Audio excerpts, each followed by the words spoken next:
I pledge allegiance to the Allegiance flag to the of flag the United States of the of United America, of the and to United the States of republic America, for which States, it stands, which is one nation, under God, under God, indivisible, indivisible, indivisible, justice with for all. liberty and justice for all.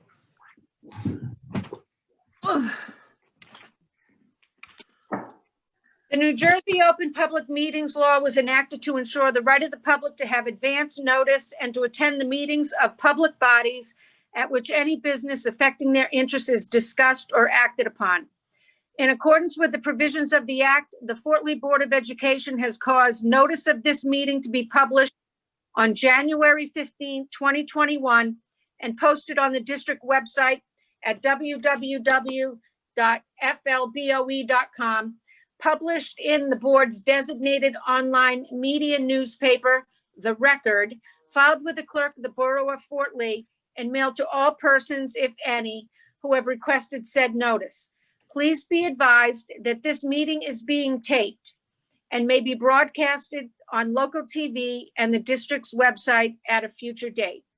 The Open Public Meeting Act allows for remote participation at board meetings and defines the word meeting as any gathering, whether corporal or by means of communication equipment, which, if attended by or open to all of the members of a public body, held with the intent on the part of the members of the body present to discuss or act as a unit upon the specific public business of that body. Could we have roll call, please? Ms. King, Byers King. Here, Ms. here, Joe, here, Ms. Han Silver, Here. Ms. Morell, here, Ms. Richter, here, Ms. Ramba, Here. Mr. Rubino, Here. Ms. Stasu, here. Ms. Colbath. Here. You have quorum. Board convened in executive session tonight at 6:30 PM to discuss legal, other confidential matters. Mr. Porter, will you begin by sharing your superintendent's report? Thank you, Ms. Colbath. Just to start, I will mention our HIB report. We had one investigation since the last meeting, which was an unfounded situation. Secondly, our fire and security drills have been reported and are on the website for the board members to review. This year, right now, we have the Student Safety Data Sheet, SSDS report for 2021, Part 1. That goes for roughly the first half of the year. We'll report out again in June, the second half of the year. This is the form that records all of our incidences of violence, vandalism, substance abuse, and weapons. If you recall, some of you may remember, it used to be called the EVVRS, and they've since changed it when they updated it to include all of our HIB reports as well. So you had that report that was sent to you. This is just the twice a year we have to approve it. The scores and a summary of this will be posted on the website after the board approves it. I don't know if there's any questions about the report. Okay, I also want to mention just briefly, I had said that I would talk on the Bridge Year pilot program, which is not really a pilot, it's really the Bridge Year program, which has been come through legislation. On the agenda, we are going to, I'm recommending we approve Mrs. Lauren Karuba as our Bridge Year liaison, which is required by the new statute that was passed. The Bridge Year program is designed to give students in the graduating class of 21 and 22 the opportunity to make up for any disruptions they may have had due to the school closure at the end of the 1920 school year. So it allows those students to basically take a bridge year, which they can participate in the spring athletics or other co-curricular activities while attending Fort Lee High School for some of it, and also attending a local institution of higher education for others of it. This was a bill that just came through, and we are in a situation now where we have to offer this.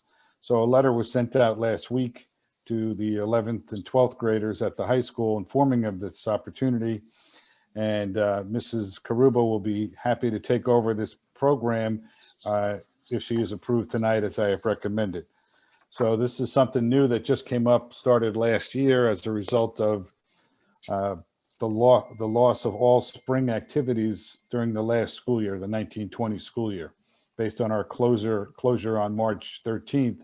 And for the remainder of the year, all those students involved in those spring activities were not able to participate. So this would allow them another year where they would have to attend classes at the high school, and for the second half, they would have to attend classes at either a community college or another institution of higher education to be eligible. There's about 2 pages of regulations that go with this, and we're still awaiting more detailed guidance from the Department of Education about the specifics. But right now, we are moving forward with doing what we are legislatively required to do.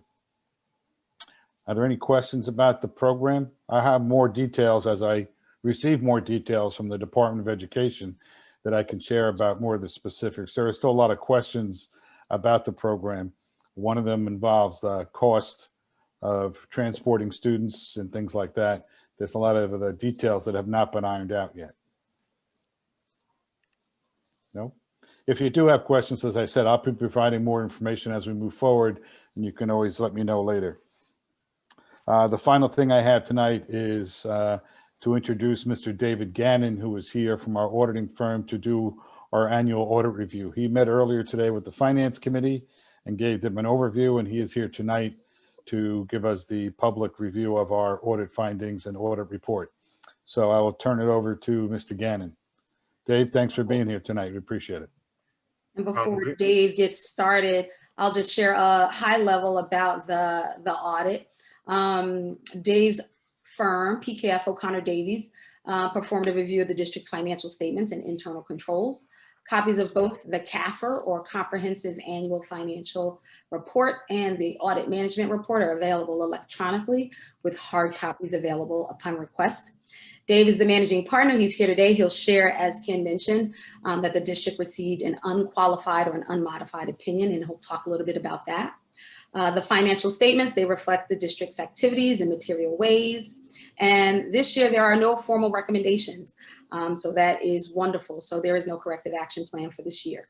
There is an auditor other suggestion, which Dave will talk about.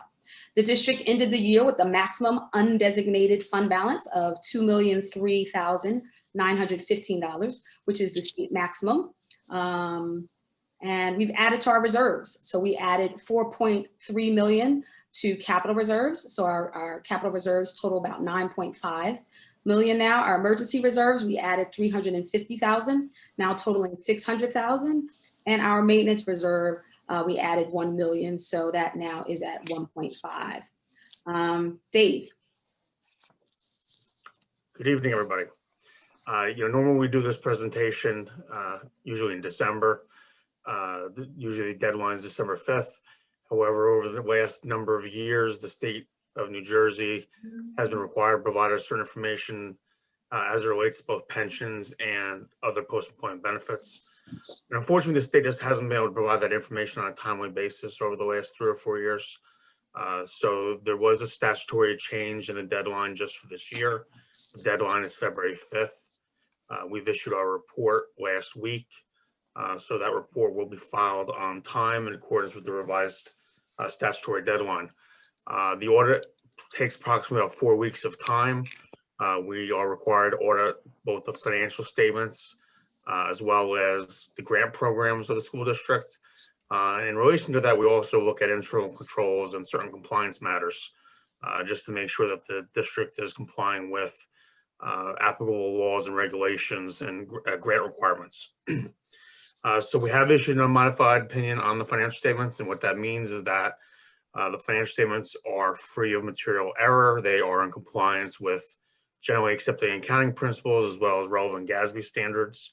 I would tell you, we received excellent cooperation throughout the audit, and of course this year with COVID, there were some challenges, especially during the summer when everyone wasn't quite back yet.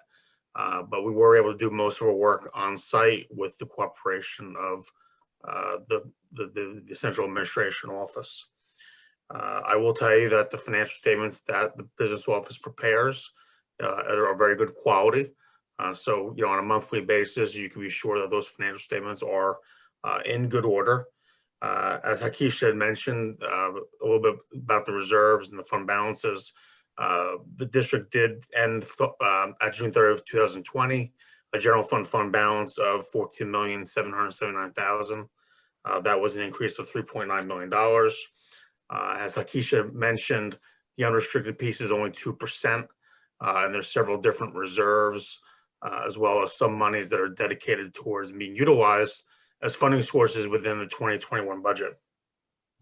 The capital projects fund balance at the end of the year, so the unspent amount was $3.1 million.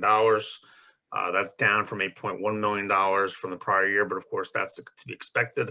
As you start to wind down on construction projects, that balance continues to decrease.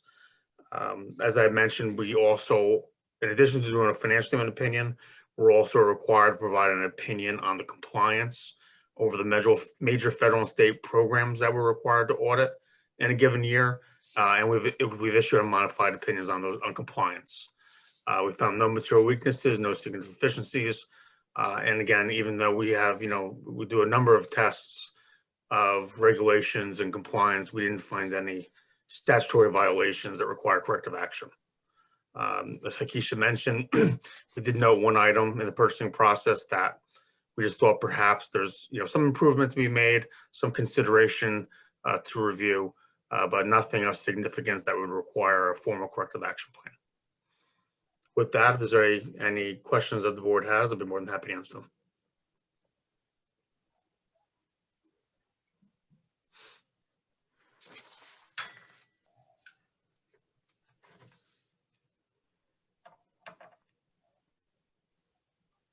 Does anyone have any questions? I think that I had asked you earlier, but just for the benefit of the public, how can we improve on this? And you had spoken so eloquently and explained. So if you could, for the public, please, thanks. Yeah, sure. So, so there's the one area of the other suggestion for improvement, just as it relates to reviewing purchases that are under the bid threshold, that could accumulate up to the bid threshold in any given year, to perhaps just more closely monitor that for those that are getting close to the bid threshold each year, even though they're not necessarily exceeding the bid threshold. Perhaps it may be prudent to do bid specifications for some of those items, or ensure that there's a cooperative purchasing agreement available. Again, we didn't find any statutory violations, but things like buildings and ground and certain things that required maintenance in any given year, some of those purchases are unpredictable. So it could be prudent to just ensure that some of those items are bid, especially if year after year they're getting close to the bid threshold. And just as far as the reconciliation process, I just would note, the district has done a really good job of making sure their cash is reconciled on a monthly basis. And there's been a couple times where things have happened outside of the district that reconciliation process has done a good job of identifying and bringing issues to light. And that's kind of those are good signs of a good sound internal control structure working, where the reconciliations are finding issues, especially when it's like an external fraudulent manner. Those things have worked well within the district. Thank you. Does anyone else have any questions? So thank you, Mr. Gannon, for your presentation, and Hakisha as well, for laying the groundwork for it. And thank you, Mr. Roeder, for your superintendent's report. Do we have any committee reports tonight? Sure. So like Mr. Rhoda mentioned, the Finance Committee did meet earlier this evening. So we did meet with Mr. Gannon, where he did give us the audit report. As you heard, it was a successful audit.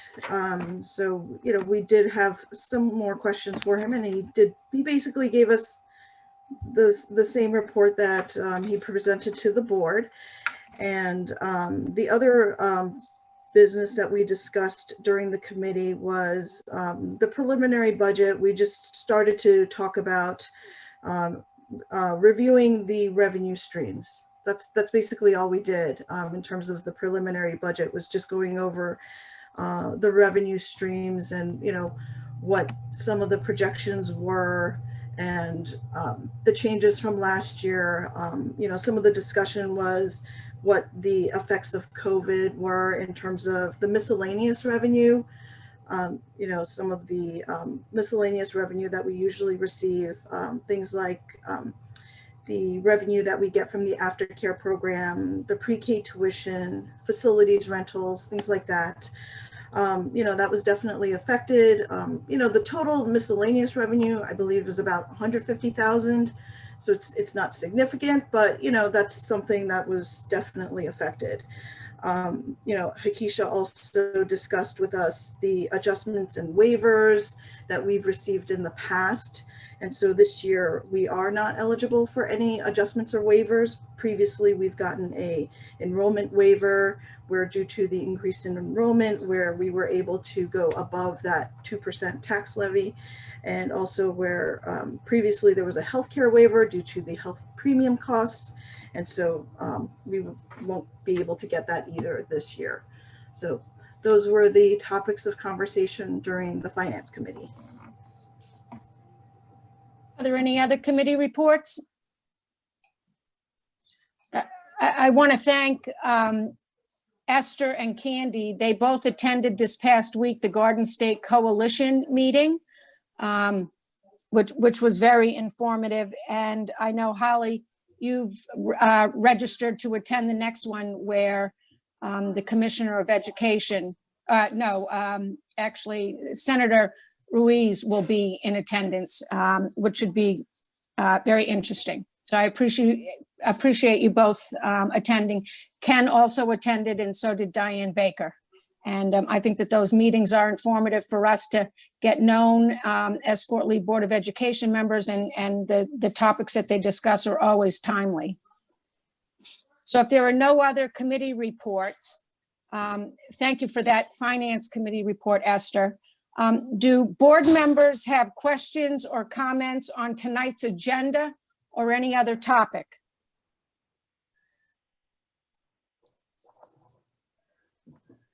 Ms. Colbath, I think it's worth mentioning, I don't think we've met since it happened, that Mr. Rhoda and some of the other administrators presented at the last Bergen County School Board's meeting about the, remind me, it's been a long day. I'm sorry.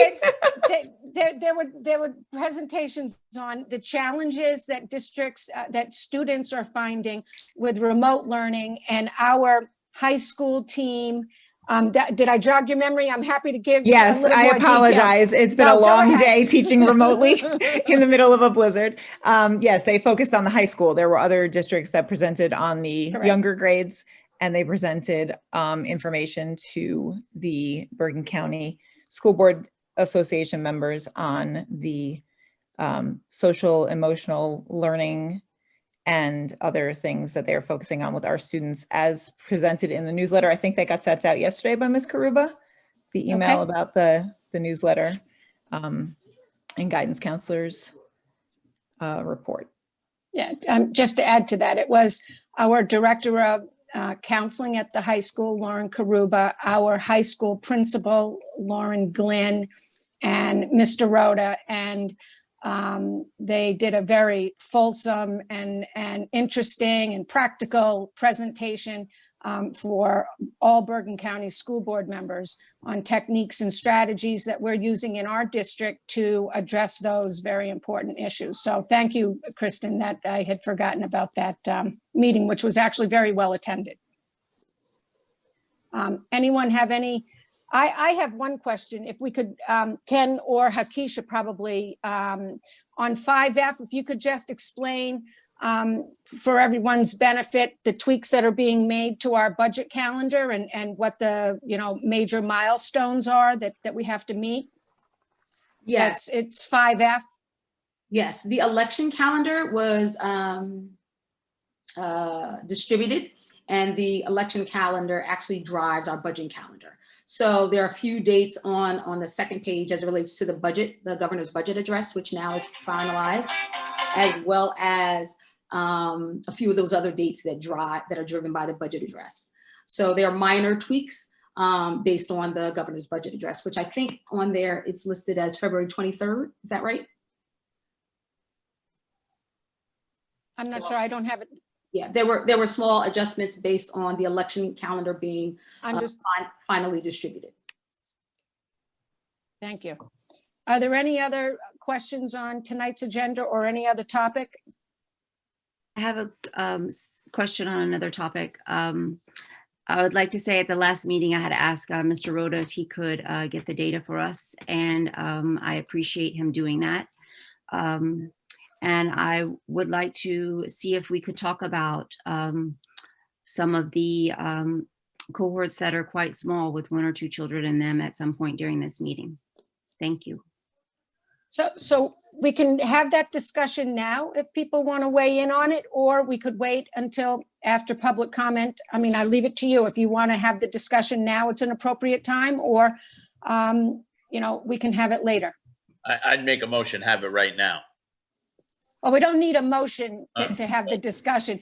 We're at a point in the meeting where the board can discuss any topic. So I have a few things that I just wanted to bring up as we think about that. I know we had touched on it briefly earlier, that I think definitely when we were talking about if we talk about combining cohorts, we should have the input of some of the district, either medical staff, nurses, the school doctor, definitely the town health official. Another thing that I was looking over when I looked at the numbers was that, yes, there are very low. Mr. Rhoda, I believe you said we could have up to 12 in a classroom. Is that 12 students or including the teacher and the para? It's 12 people. Okay, Now, so in a cohort where there's 10 students, if it's a collaborative class and there's a special education teacher and a para and a regular teacher, then we would have to do some magic to make them all fit in the classroom. Correct. Okay. And some of our rooms are slightly larger than others, and some are obviously smaller. So we use that number 12 as a guide and a safe number that we know we have to be 12 or below. But in the situation you're referring to, Ms. Richter, we may be able to relocate a class to a larger room if the number were to go to 13, let's say. And then my last question is for those classes that are larger. I know some of the cohorts in the elementary schools, if we combine them, there will be about 14 students. What are some of the ideas, I guess, that we would come up with, or we would have to brainstorm? I mean, would we really consider switching students into new classes this far into the school year? Well, number one would be trying to move the largest cohort into the largest classroom to see if it would be sufficient for that number. And then secondly would be possibly moving students, asking parents if they're willing to move their students to a different section to increase the time in the building, which is, it's always an iffy proposition, but our teachers, particularly at the elementary grade level, work very closely as teams. So there is obviously personality differences and style difference with different teachers, but the curriculum is the same. What they're doing is the same. The concern also is that if we were to make a move like that, that some parents may return or wish to return from all remote and increase those numbers. So we'd have to monitor it very carefully. That was my last question. When the trimester ends for elementary school or the marking period ends and parents have the option of moving back in, if it goes greater than the 12 per classroom or 14, whatever the number is, then are we forced to go back to cohorts? We maybe have to, or we'd have to rearrange other, classes and balance the sections as best as we can. Thank you. I think that's all I have for now. I have another comment. So today was the last day in the middle school and I believe the high school that are working on the 4 quarters. It's the last day of the marking period. And intermediate. And intermediate school as well. So those parents would have already would they have to have already given notice if they wanted their children to come into this third marking period? Yeah, they did on That's Friday. a question to Mr. Rhoda. Is that true? Sorry. Yes, that notice was sent out, but we do allow a little flexibility to the parents. Okay, because I would really love to see the students that have signed up that want to go to school to be able to go to school. Once every 10 days is not very much. And I'm very happy and very proud of Fort Lee Athletic Program. But I do believe that indoor sports, contact sports, playing 5 days a week, practicing 5 days a week, excuse me, but is quite of a spit in the face to parents who want their children to go to school to learn academics. That's all I have. Thank you. Mr. Rhoda, Yes. have we considered, and I know it's not easy, but doing a morning and an afternoon cohort without lunch? Because I know lunch stop happens to be the problem. Is there any way you can do A's in the morning and B's in the afternoon so that they at least can get the 4 days in? At least in I know the grammar schools. I know middle school and high school is much harder to arrange, but I know the younger kids in the special ed we're more concerned with. Is there any possibility of doing a morning and an afternoon so we can get more students in? Well, we looked at that and it proposes a few problems. First, that was one proposal that was strongly opposed by the parents. And if you remember when we did that survey back in I believe it was August, that was one area that parents were strongly opposed to, the idea of the A-B split during the day. So that's part of it. Number two, it does present an issue with the contract for the teachers and their contact time and working out those arrangements, providing them ample time to have their break in the day, and also to provide time for sufficient cleaning between the different cohorts in the classrooms. That was another challenge that we would have faced if we went with that split day, that we really didn't have enough time for the custodial staff to get into the room between the A and B sessions to sufficiently clean all the rooms. So there were a couple of concerns there, and that's why we went with what we had. What we've been discussing administratively and looking to do is move forward, eliminating the C cohorts at the middle school and high school because of the numbers, and bringing them to an A-B model. Number two would be to eliminate the Wednesday remote for the district and just add that into the cohort model, so that one cohort would have 3 days of classes a week, then the following week the other cohort would have 3 days a week, and then move to where it's possible, if the numbers dictate. And when I say numbers, I don't just mean numbers in the cohorts, I mean numbers of the active cases that we're dealing with of the virus would be sufficient, so we could move forward and combine some of those classes into the larger groups. But that really is dependent on, to me, is a safety issue still. As I shared those numbers with you today that I received, January was the highest month within the last 6 as far as cases in Fort Lee per day. So, we've seen that. Fortunately, there hasn't been a high transmission rate in the schools, at least not that I'm aware of, and we haven't really seen that indication. However, we do have a number of students and their families who are testing positive, and the number of staff, just because I think it's in the area. We're in Bergen County, which is a high rate. You saw the numbers for Fort Lee. Fort Lee is a high rate, just like a lot of other towns in the area. It's just the situation we're working through. So we are monitoring that carefully, and hopefully in the very near future, we might see a dip, or at least a stabilization of those numbers, of the trend of the virus. If we see those, then we'll be able to move and hopefully start to increase more times. We have already put back, as you're aware, we've made accommodations for some of our special ed students to be in school 4 days a week. So that's been in place for a while, and we are trying to make some more accommodations for some of our at-risk students. I appreciate what you said, Mr. Rhoda, about the eliminating the one cohort and moving slowly and adding the day. I appreciate that. I think that as we will hear from parents and see what they have to say. But any movement is, and if we could move slowly and have a good outcome, that would be very much appreciated. I agree with Tanya. I would like to see us move towards bringing back as many children as we can safely, obviously.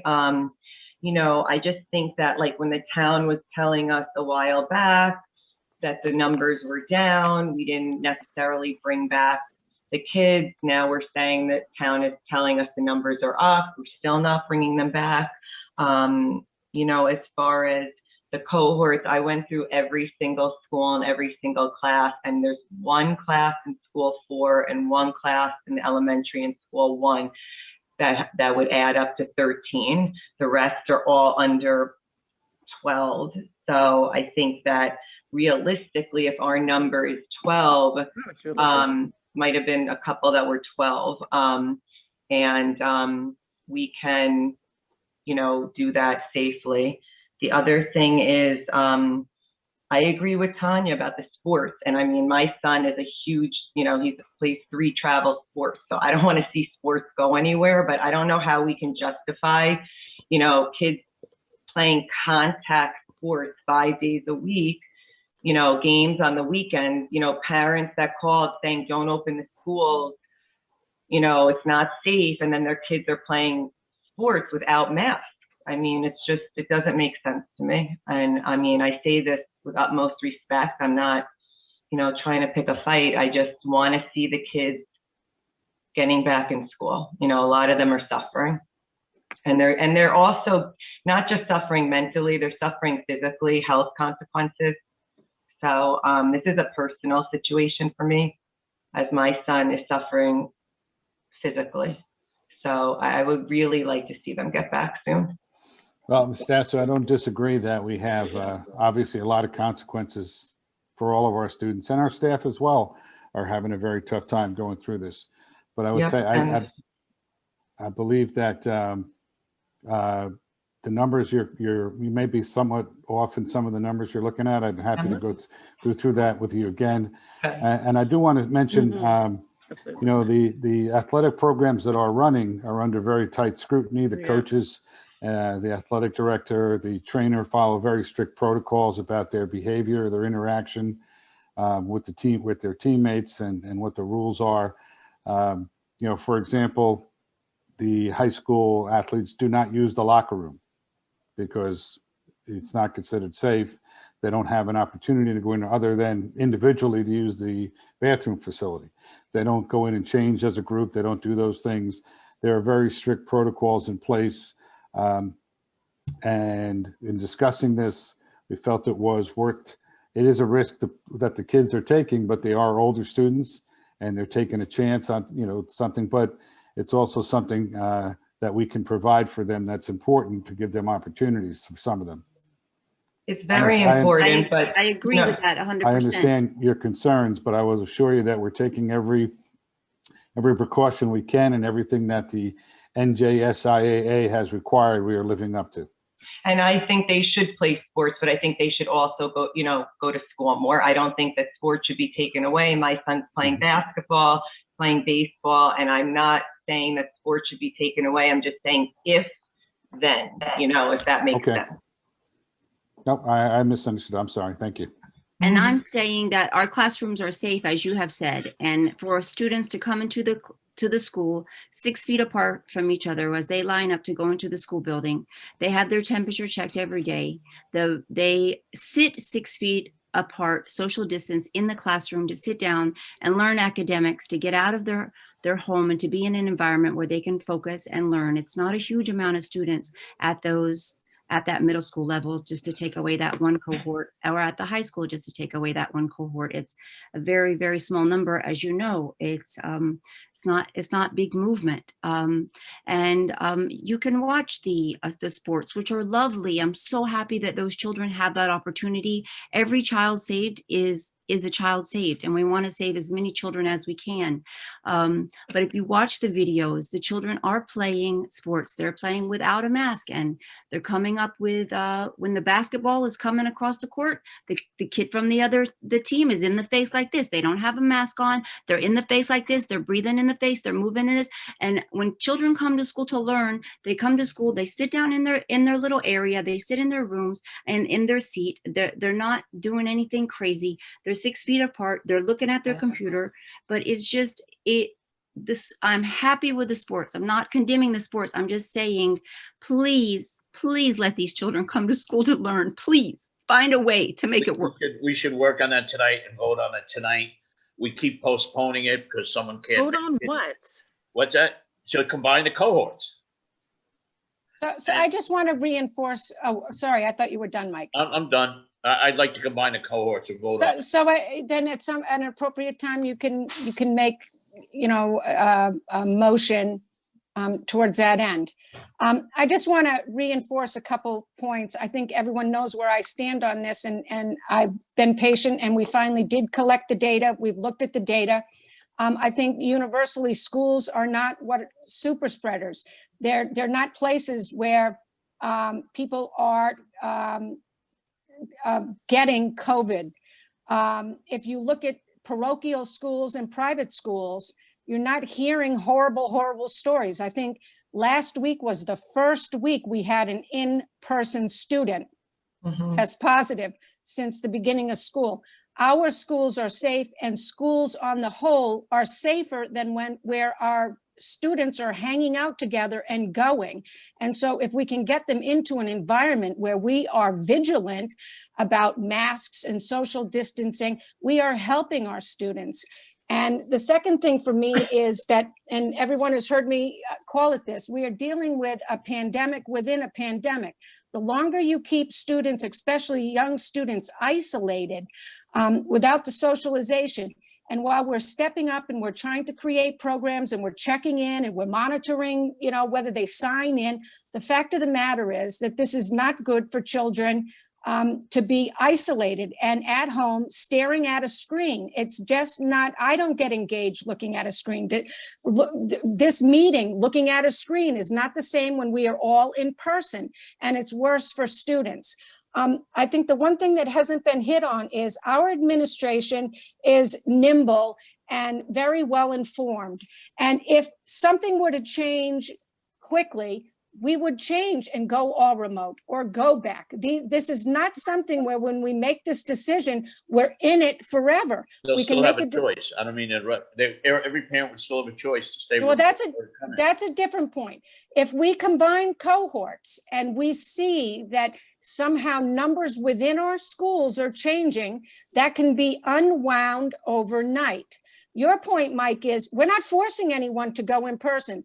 Everyone in our district, our reopening plan still has a choice. If you don't feel the Fort Lee schools are safe, you can continue to go remote. We have students there now, and the cohorts are some of them are like one student. It makes no sense to continue to do that.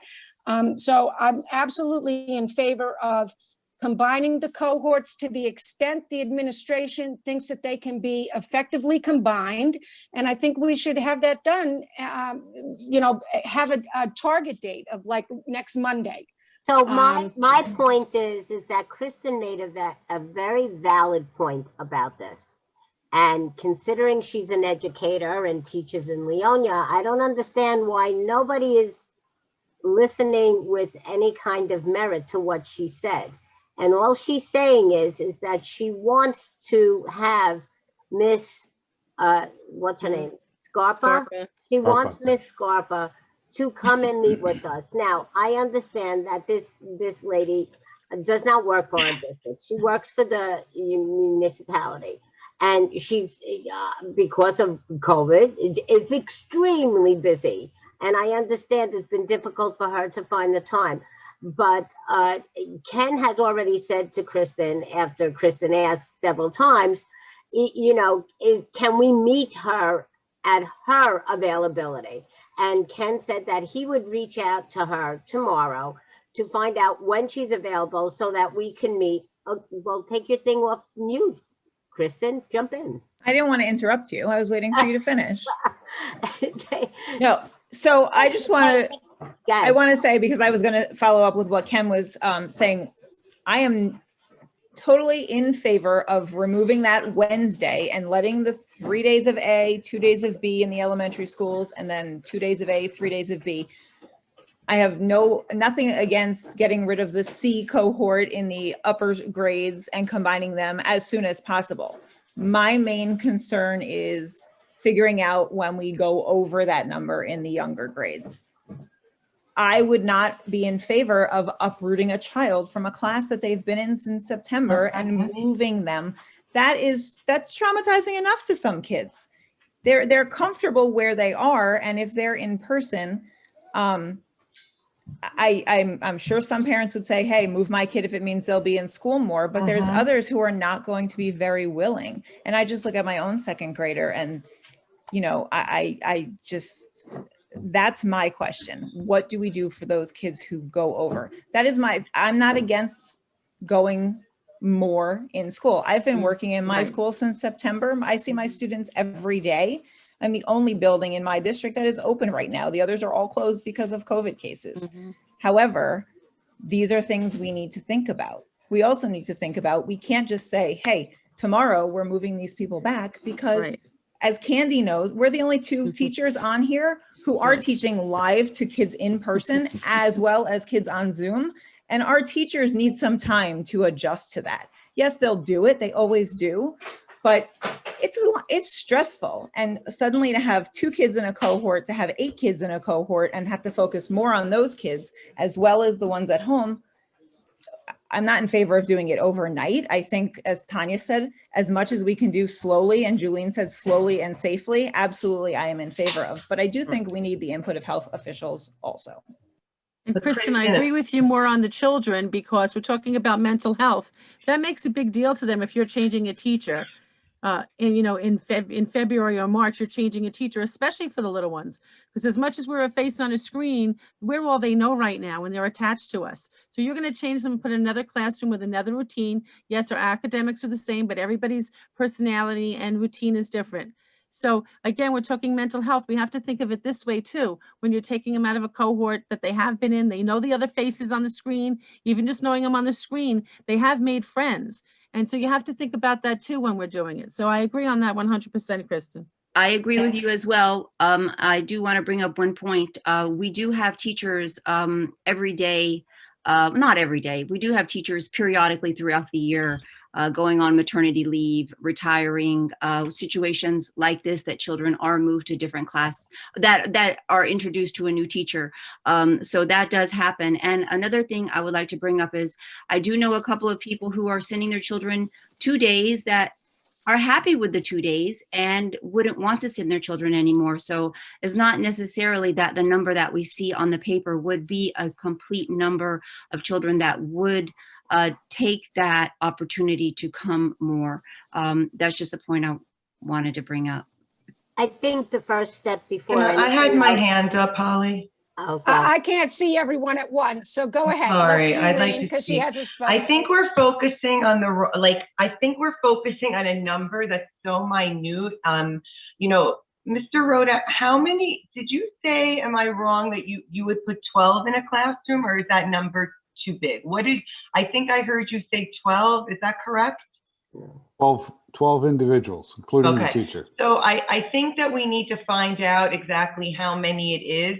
Paula, when we were talking about the spreadsheet, I thought that we were talking about a small number. And when it came to the intermediate school and middle school and high school, I don't think there were any. So I think that to hold those kids back, you know, again, back in September, we put the elementary school back, and then we waited 2 weeks for the intermediate school. If we can get some people back 4 days a week and then bring back the elementary schools, like we said, slow and steady. And I'm not saying that we should do this overnight. The teachers, we need input from the teachers. How can they be ready? How can we help them? Is it going to take 3 weeks? Is it going to take 4 weeks? You know, I sympathize with them too. They've been through so much. Are they all going to want to come back? I mean, we have to assess, now we know the kids, how many teachers are going to want to come back? Are they afraid? And they have every right to be. So there's a lot that's going to go into this. So we really need, if we're going to go forward with this, to lay it all out. It's not going to be something that can happen overnight. But I think that focusing on kids, my kids, like Tanya said, I think 6 times my kids have changed teachers in the middle of the year. So you're not hearing what I'm saying. I said focus. I said I'm happy with moving the older kids forward and combining. Oh no, the I know you cohorts. said that. No, I know you said that. I'm just saying the older kids forward as far as the elementary school, because I think someone else said the elementary school had more kids. I think you said something about your second grader. I'm not sure, but anyway, that's all I'm saying. It's going to be slow and steady, but I think we need to, I would like us to start thinking about moving forward. That's all I'm saying. Okay, so does anyone, I'm sure that we'll have time after public discussion to revisit this, but just so that we can move things on, and I don't want to cut anyone off. Yeah, no, I didn't get it. Sorry, Paul. Okay, go ahead. I was going to ask if anyone else wanted to weigh in. So go ahead, Esther. Yeah, no, I was holding my hand and I realized you can't see my I can't see everyone on my iPhone. I apologize. So like a couple of things. One, I think, we got the numbers, and, it's interesting because it's kind of funny how everyone sees the numbers and people, you think numbers are numbers, but I guess people look at it and interpret it totally differently. Because I saw the numbers and I totaled up I downloaded the Excel spreadsheet, I tallied up the numbers. All right. And Kristen's nodding her head because I think she and I did the exact same thing. And guess what? There's a lot of classes where you can't combine the cohorts. You simply can't do it. There's quite a number of classes where just the kids alone are more than 12 kids. All right. I know Julian was kind of saying like, oh, but you have to add cohort A, the cohort A column, the cohort B column, and then the cohort AB column. You have to add all 3 columns. You have to add all 3 numbers together. So then you're going to end up with, yes, there are some, I know we've heard that there are some classes where there's only 1 kid in a cohort, but there are some classes where you're going to end up with more than 12 kids. Now we don't even know if there's a parent in that room. We're not even including the teacher. There's one school where all the classes in one grade have more than 12 kids. So you can't even shuffle within the grade. So forget moving a kid within that class.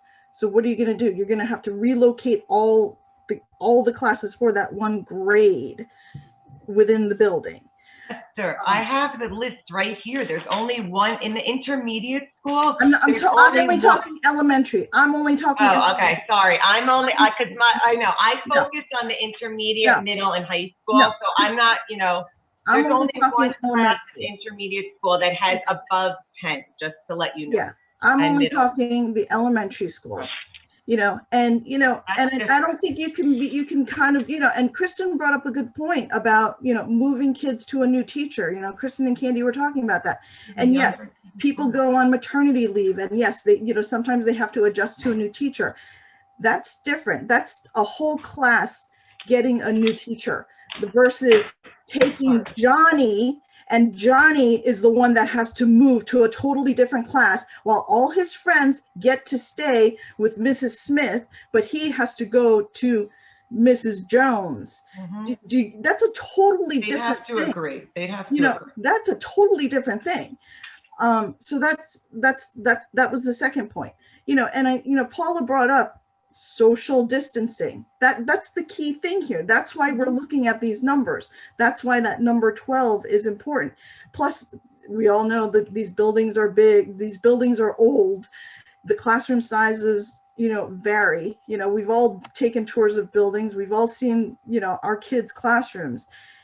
They all hold different numbers. One of the, I'm looking at the spreadsheet right now. If you combine the cohorts, you're talking 18 kids. All right. You're talking 18 kids. That doesn't even include the teacher. So I don't even know, they may have a second teacher. They may have a para. You're going to fit 18 kids plus the adults into one room. How are you going to do that? Where are you going to put them? and social distance. So, I mean, these are all the things. So I think for us, without even having any knowledge, without even being part of the administration, to just flippantly say like, oh, by next Monday, we're going to combine the cohorts. I think that's really irresponsible. You know, it's another thing to say, hey, listen, this is the objective. This is what we want. Okay, that's great. That's what you tell him, that this is what we're working towards. And, you know, he even brought up certain things, you know, certain steps that we're working towards, that which I think everyone agreed upon. But I don't think it's responsible of us to disregard the data, disregard everything that we know about what's responsible, and just kind of throw out and say, oh, combine the cohorts. So yeah, I think that was everything. I was kind of waiting my turn, so I had a whole, you know, mental list of everything, but I think that's everything. Okay, thank you. And this is what we're discussing, Esther. No one's making a decision on a particular date. I threw out something as a concept, and we have been looking and asking and reviewing data, you know, since the beginning of school. So at this point, it's incumbent upon us to have had the data, have looked at the data, have discussed the data, and to begin at some point to take meaningful action on behalf of our community. So we appreciate your comments. It was because someone else said that they wanted to make a motion to combine the cohorts starting on Monday. That's what I was responding to. No, Mike asked, and I said it would require something like that. That was an illustration. And if someone wants to make a motion to combine the cohorts, so that with the administration, you know, combining them as they deem appropriate, there are a number of motions that could be made that would be appropriate at this time. But well, I just have one last question. Yeah, go ahead. Sorry. Because you've been raising some very good points. I sit on the Restart Committee for my own work district. So a lot of this, we actually have a meeting tomorrow. So I'm thinking as I'm going. Yes. Have there been meetings with, I know the administrators meet a lot, but has there been Restart meetings with like similar groups of people that you met with over the summer to talk about moving forward with adding more time in, or is it just a discussion among the administrators right now? I haven't met with the original Restart Committee. I've been meeting with the administrators, and the building principals have been conducting their pandemic response team meetings, which include members of the community and other stakeholders. So we get feedback from them. Okay, I will tell you that just to tell you what I've told you before, my guiding principle since this has all started has been safety. And the response is the safety of the staff and the students in the building is my responsibility. And I take that very, very seriously. If one student or one staff member were to become seriously ill, that's on me. And that's my responsibility. Yes, we are moving slowly. We're looking at numbers. The numbers I shared with you today indicate that this is not over. You know, we're still in the midst of this pandemic situation. So, you know, I'm sharing my thought here is that, you know, I think safety has to be our #1 factor moving forward. I understand the concern of everybody here on the board and what you're saying. Let's not forget that I am still first primarily an educator. I have been now for 35 years. I started as a teacher because of my concern for kids and wanting to be with them. I'm also a parent. Okay, so I've lived through, you know, a lot of the parenting issues that have gone on here. So when I say that that's my primary concern, there are a lot of factors that weigh in my decision making. So that's all I'll share for right now, Ms. Colbeth. And just one final question, unless anyone else has something to say. What is your, even if it's aspirational, your timeline to eliminate the cohort C and eliminate virtual Wednesdays? Is that something that's imminent within the next couple of weeks? You'd like to implement that? Because I think that would go a long way to showing that we're moving and testing and trying new things. Yes, our original plan was to do it for February 1, but then with the spike in cases, I postponed that. Now we're hoping to do it after the long weekend in 2 weeks in February. Okay. That would be our plan, provided there is not another spike in the viral situation. Okay, thank you. So has let's it- just start with that Wednesday when we reopen from the long weekend. I had one more question. Is there any way we can go back to making the virtual go a little bit longer, like, and not end at 1, or is that out of the question? No, it's not out of the question. And that was one of the issues, or not one of the issues, but part of what the administrative team has been working on is how to extend time appropriately for the students. Remember, that ends at 1, but there are other activities going on in the afternoon with the teachers. They have, extra help, resource time. They're meeting with small groups, things like that.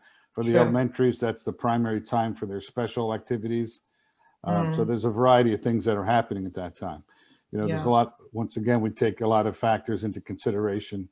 But if we start to revamp, we always look at the timing factor as well. And also, I wanted to ask about maybe like a stretching in the middle of class, maybe every class, if they could get up for and walk around for 5 minutes. I'm being very serious. I think it's important that they all clear their head or at least close their eyes and not look at the computer, and something that maybe the teachers can come up with. Maybe if you could, when you meet with the teachers or the teachers union, you can all come up with something. I don't know if they're doing it now, but I would like to see some kind of more Zen, with the kids, if I'm making any kind of sense, in each period where they, don't look at the computer for even 5 minutes. Is that possible? For the past 2 years, we've been working with a group called Pure Edge, which has provided mindfulness training to all the teachers in the district to incorporate just what you're talking about in different levels and different, obviously age appropriate and grade level appropriate. But we've had the group that has come in and work with our teachers, I think for 2 years on training just for those techniques and things like that. Moving around the room provides a challenge because of social distancing. No, I mean at home when they're doing virtual, or just even closing their eyes and not looking at the blue lights. My son's teachers are great. I just want to make sure that, all, across the district, we're allowing these kids to kind of take a break and, close their eyes a little bit, even if it's, I know they get a break between periods, but I think, it's important for them to even get that break during the class. All I'm saying, if possible. Akeisha, how many people do we have signed in? 88. 88? Okay. Well, before we go to public, because I wanted everybody to talk about this, it was a very important issue. But there is something on the agenda, respectfully, that I do want, I want to make a motion to table. Okay, and what is that? And that's for one name on 5P, just until the next meeting. I just think that there's a little bit more that needs to be discussed. So Dennis, do we need a motion to pull an item from the agenda, or is that just to table it? You need a motion to table that. Yes. And if you and Paul, if you table it, just so you know, if you table it, it comes back. Yeah. Okay. Okay. That's what I'm doing. I'm tabling until the next meeting. So are you making a motion, Ms. I Brown? am. I did. Okay, I said is there a respectfully, I second? need to make a motion for one name on 5P. Okay, is there a second to that motion? Is that the one we were talking about in private? Correct. Yeah, I'll second it. Okay. Ms. Do I Brown? need to do? Roll call vote? Ms. Sure. Brown? Holly, are you voting in favor of your motion? Yes. Oh, I didn't know I was the first name. I'm sorry. Ms. Cho? No. Ms. Richter? Yes. Ms. Ramba? You're muted, Candy. Sorry, I know. No. Ms. Stasu?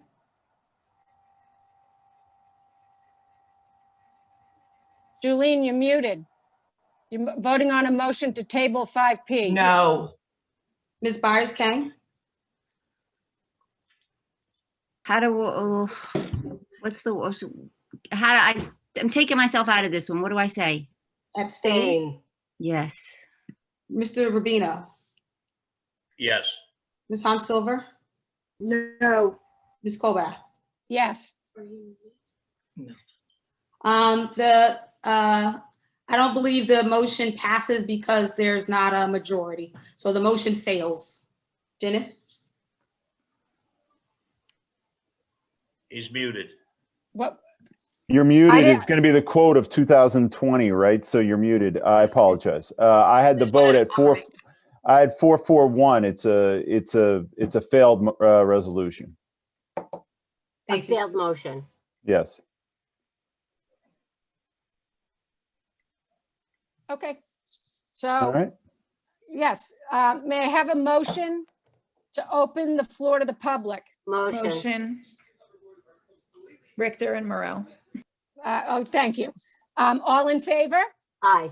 Aye. Aye. Any opposed? Aye. Sorry. Okay, so Hakisha, would you share with the public how the public comment session will be conducted? Yes, good evening. We will use the raise hand feature of Zoom to identify the order in which public comments will be shared. If you have a public comment to share, please select participants from the bottom center of your Zoom screen. From there, select the raise hand button from the bottom right-hand corner. I will recognize each community member in the order of the raised hands by lowering the hand and unmuting the microphone. Please then state your name and home address for the record and begin your comments. Please limit your comments to 3 minutes. The first person that I will promote to panelist is Anthony Navas. Anthony, I'm promoting you to panelist. Please feel free to share your video and your comment. Please state your name and your address for the record. You have 3 minutes. Anthony?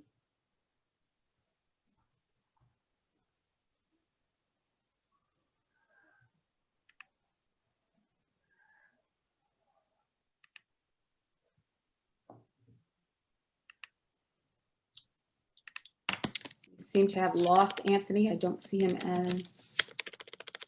Can you hear me? Yes. Yes. Hey guys, thanks for letting me talk. It seems kind of everyone's a little bit divided, but not really. Some of Kristen's points are they seem valid, but it seems like they're elementary school focused, and that it seems like you have very high attendance in elementary school. If most of the cohorts are already at like 11 and 12. So I don't see why we can't focus on the older grades and maybe pass different resolutions where the attendance is 1, 2, 5. Because me personally, a father of middle school, well, intermediate schooler, I'm not saying her school because 1, they're not going enough time, and 2, nobody's there.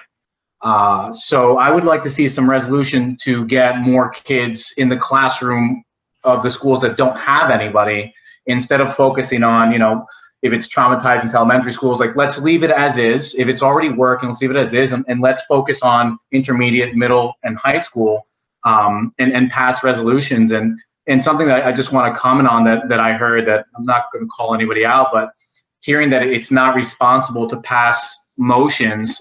You guys are all elected, so you're elected to pass motions and to make changes and implement them. So saying that it's irresponsible to do that, I completely disagree with. That's all I have. Thank you. Thank you, Anthony. I think we lost Paula for a minute. Next person I will promote. I'm here. Okay. Thank you, though. Irina, I'm promoting you to panelist. Please feel free to share your video and your comment. Please state your name and address for the record. You have 3 minutes. Irina. Hi, Irina, 230 Tremont.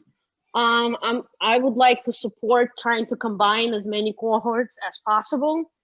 I have a second grader in school 1, and it's just the virtual is just not working. My kid told me she wants to quit school this week. I walk into her room, she's sitting on her bed with her laptop, then she doesn't want to do it. She's running around the house. It's not conducive. And I would like to, I know you guys got the infection data. Is the infection kids or is it the staff? Because if it's the staff, they're already in the school. So the kids aren't really adding any more to the infection rate, but we're really taking a lot away from them. It's not good for them to sit in front of computers. Parents, I don't know how to reach her. They have independent reading. She doesn't want to read. I can't, my husband and I worked all day. We can't monitor a child. School, we don't know. They seem to have infinite amount of time away from school during the virtual days. There's a snack break. Then apparently the kids out in school are in recess break. Then there's independent reading break. So all of a sudden I have my kid literally 2/3 of the day roaming around the house. I can't, I don't know what to do anymore. And she's not happy. She doesn't I'm the one who has to enforce all the learning. So she rebels against it, and she says she doesn't want to do virtual school. She doesn't want to do school anymore. I honestly don't know. And then she also asked me the question of why some kids in her school go 4 days a week and she can't. And I really don't have a good answer for her. I really would like, if the kids are not the ones in adding to the infection rate, can we try to look at best we can combine them and get them to school as much as possible? Second graders in front of screens are not learning. And we're just traumatizing them at this point. And I will just say this, you guys said you don't want to make the decision, but honestly, I feel like the community had spoken, because when we had an election, we voted for 2 new members to the school board. I'm sure if you ask the parents, primarily on this topic, that people weren't happy with the decisions made early in the year to go virtual.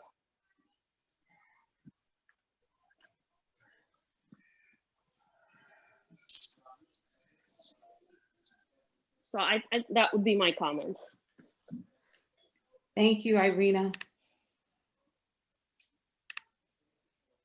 Anne, I'm promoting you to panelist. Please feel free to share your video and your comment. Please state your name and address for the record. You have 3 minutes. Cian.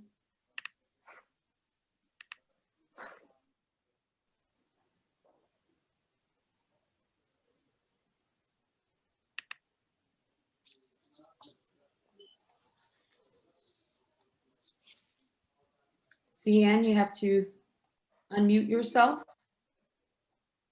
Sorry, I was talking away there. Apologize.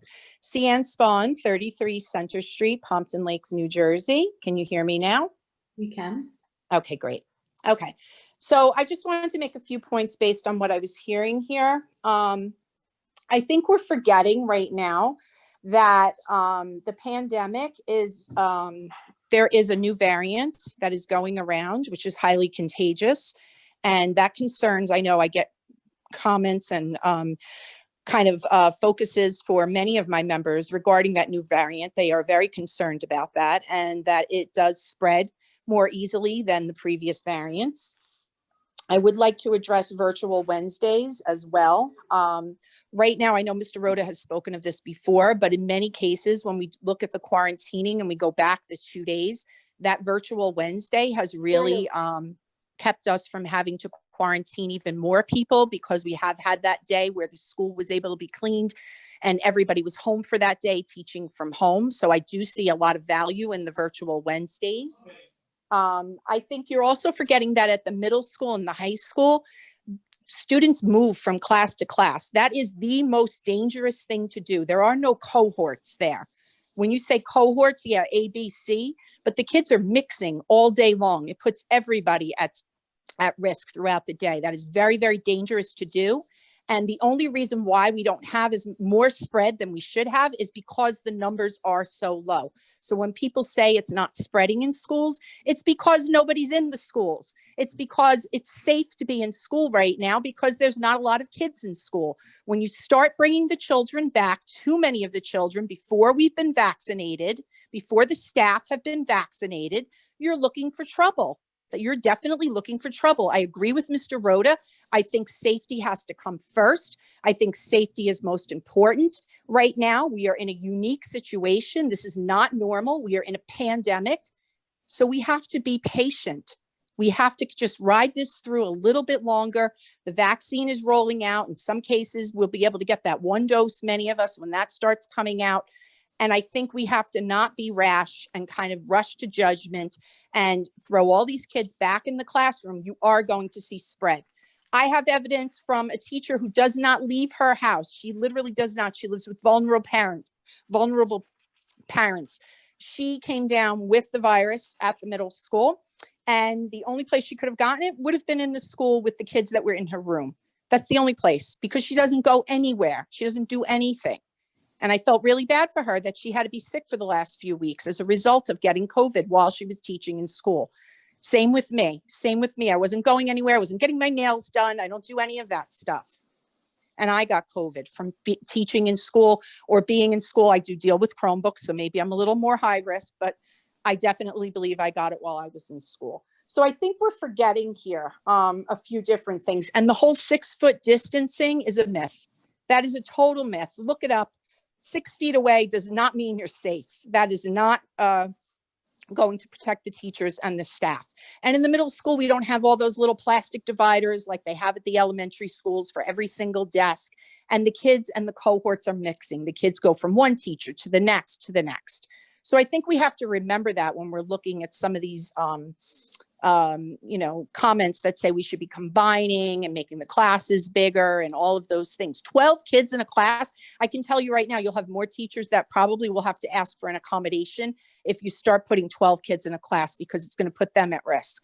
So that's really where I'm at right now. I'm a little upset, by a lot of this push to kind of rush along, and we're not using data. And I would encourage you to meet with Jill Scarpa, the health department, and really discuss this before coming to any kind of rash decisions. And finally, I want to end on a positive note. I do want to thank all of you genuinely for the mental health day or the wellness day that you did give to all the staff members. I think that was very thoughtful, and it was very much appreciated and very much needed as well. I know many staff had said they will use it on a day when they can just kind of, rest and unwind a bit. So I did also want to thank you all for that. Thank you so much. Thank you, Cian. AK, I'm promoting you to panelist. Please feel free to share your video and your comment. Please state your name and your address for the record. You have 3 minutes, AK.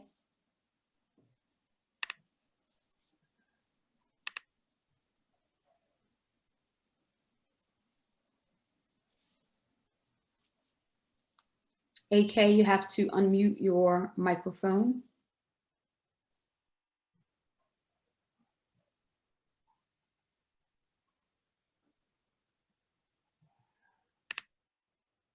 Cindy Gareb, I'm going to promote you to panelist.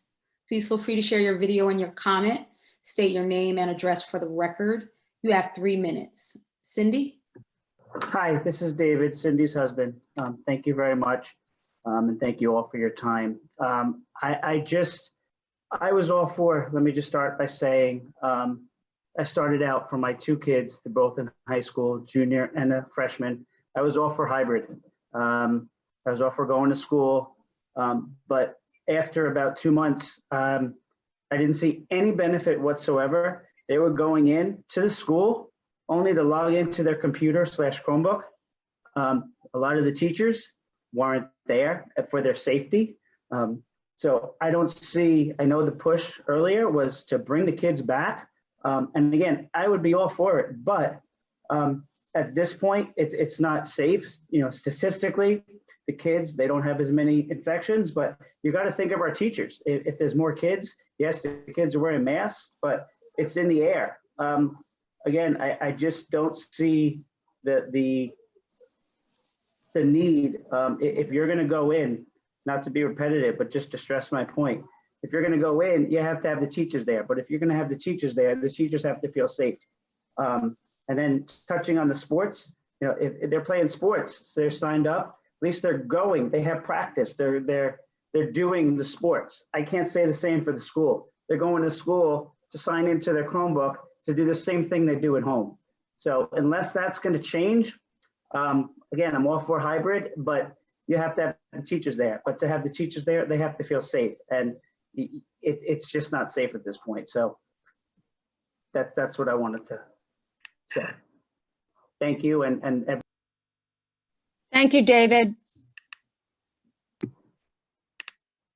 Tiffany Stevens, I'm promoting you to panelist. Please feel free to share your video and your comment. Please state your name and address for the record. You have 3 minutes. well, they heard me, didn't they? Good evening, everyone. Tiffany Stevens, 100 Old Palisade Road. Still on. Can you guys hear me? Mike, please mute yourself while the public is talking. I think that was Mike.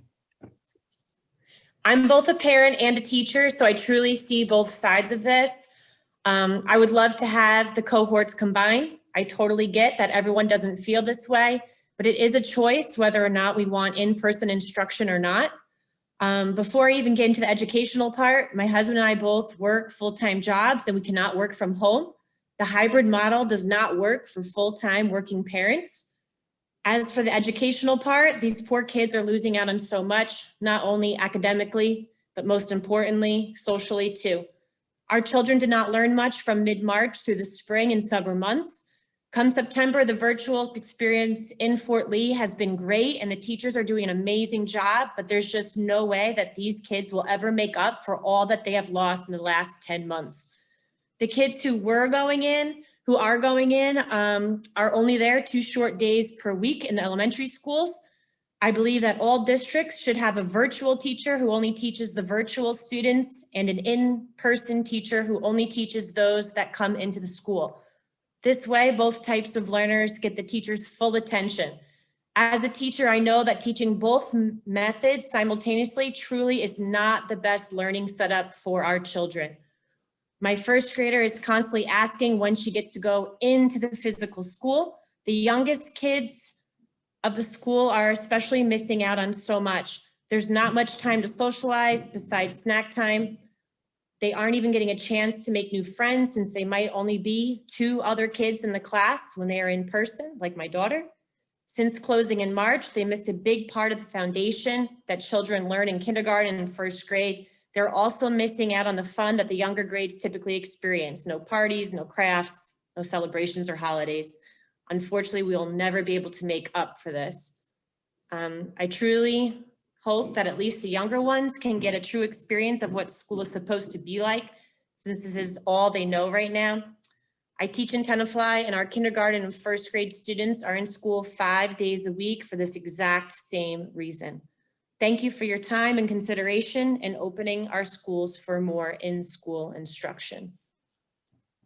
Thank you, Tiffany.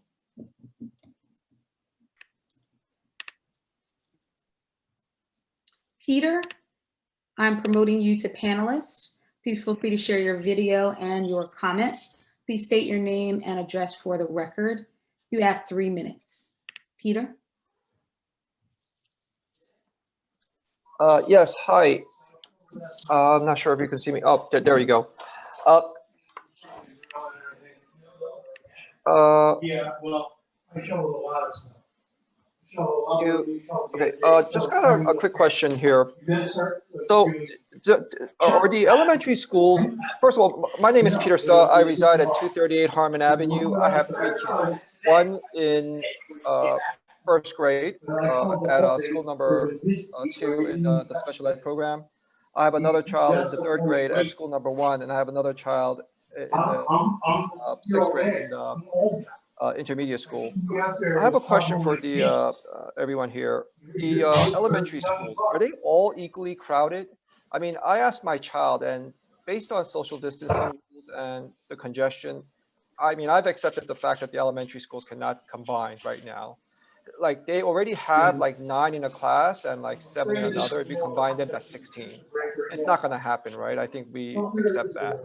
But on the flip side of that, in the intermediate school, my son tells me that he's only got 2 or 3 kids in one cohort, and the other cohort has like an equally small number. And I think it's safe to say that parents who aren't sending their kids to school right now, they're never going to send their kids, whether we combine or continue with this hybrid program.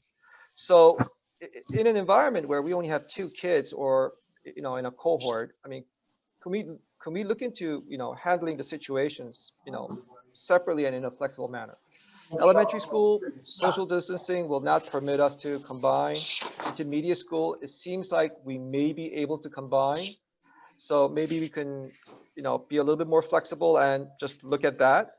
And, I just want to say, like, maybe we need to, write off, the elementary schools and accept the fact that it's hybrid. There's no way to combine them, but wherever we can combine, we should try to combine. I mean, we're going to penalize, the kids where we can combine just because we can't combine the younger kids. It just doesn't make sense to me. And another thing that I want to ask is there, I've heard like Cliffside Park and other school districts, like they've already gone fully like 4 days a week or 5 days a week. Can we look at them and see if they've had any problems or how they're handling the situation? Like, have they gone fully across the board, or are they looking at elementary schools only, or what are they doing? I think there's a lot of things that we can do. And I just ask that, we kind of be nimble here and we accept things, for what they are, and wherever we have opportunities, we move forward. Because even with the vaccine coming on board, I don't know if you guys are keeping up with the news, even after the second shot, it's not like the immunity just clicks on, right? You still have to wear a mask and, you're still like transmittable and you can catch that stuff for like additional several weeks. So, it's not the vaccine, folks. I mean, we're going to have to, we've already gone hybrid, we're already exposed. The variants, the high, contagious version is out there. We're already at risk. We've gone past the, Rubicon, and if we're going to go for it, I think we should open up further. If we can't, we shouldn't open up. Like the elementary schools, I don't know how you're going to open up. You got 9 in one cohort and 7 in another. It just doesn't, the math doesn't work for me. I mean, I don't know if it works for you guys, but in the intermediate school, I think we should look at that and we should treat that in a separate, a flexible manner. Well, Mr. Sa, I'll tell you, we are looking at it on a regular, very consistent basis. The numbers, the enrollment numbers you're referring to differ school to school, grade level to grade level throughout the district. So it's kind of difficult to just make one statement about all of it. We are trying to consider what's best for all the students here and use that. I will tell you that I know all of the surrounding districts have had periods of full remote, hybrid remote, all kinds of combinations. I'm in regular communication with the superintendents in the surrounding area, and we do discuss these options and share ideas as much as we can to improve our situations the best we can. So it's really a situation that changes almost daily. We've had some stability now a little bit, but we always looking to try and do a little better. And we do look to other districts anywhere to get ideas that will improve us.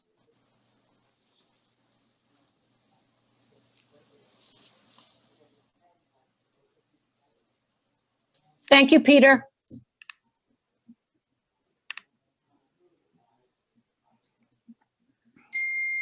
June Gan, I'm promoting you to panelists. Please feel free to share your video and your comment. Please state your name and your address for the record. You have 3 minutes. June Gan.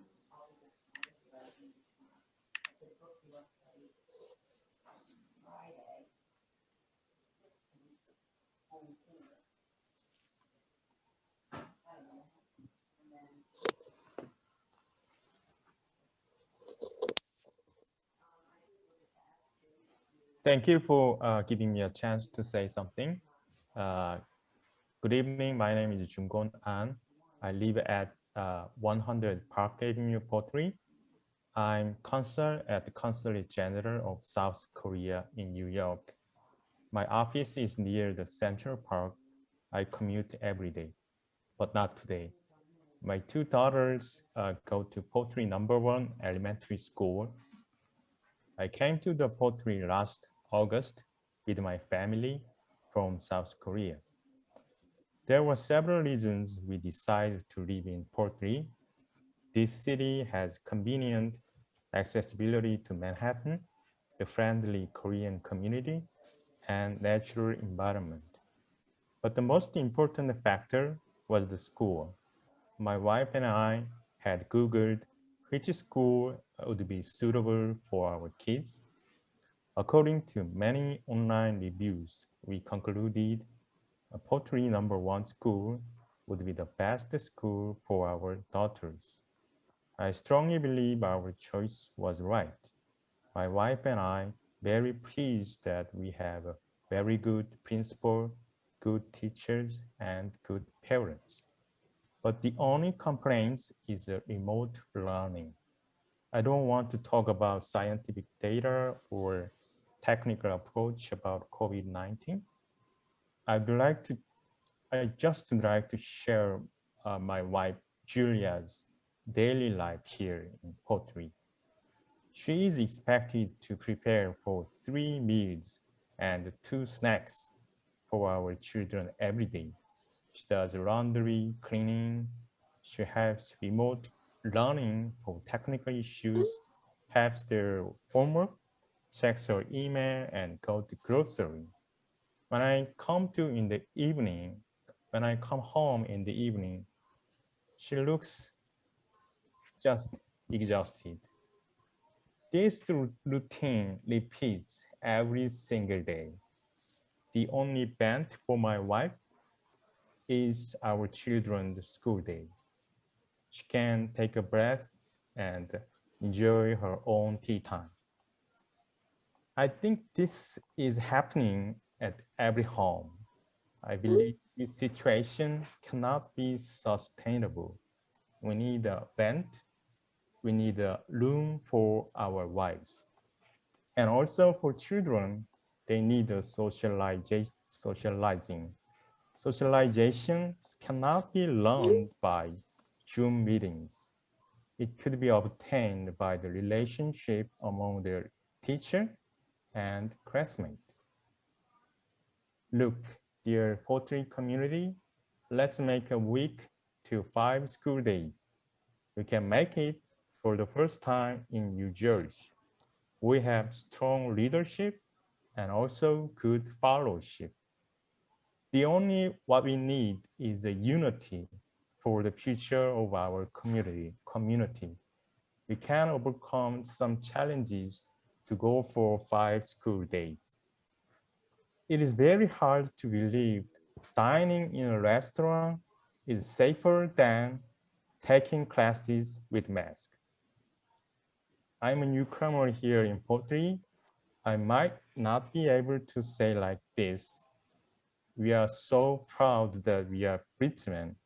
That means we can overcome COVID-19 strain. That means we can be a symbol between before Corona era and after Corona era. Thank you for your attention.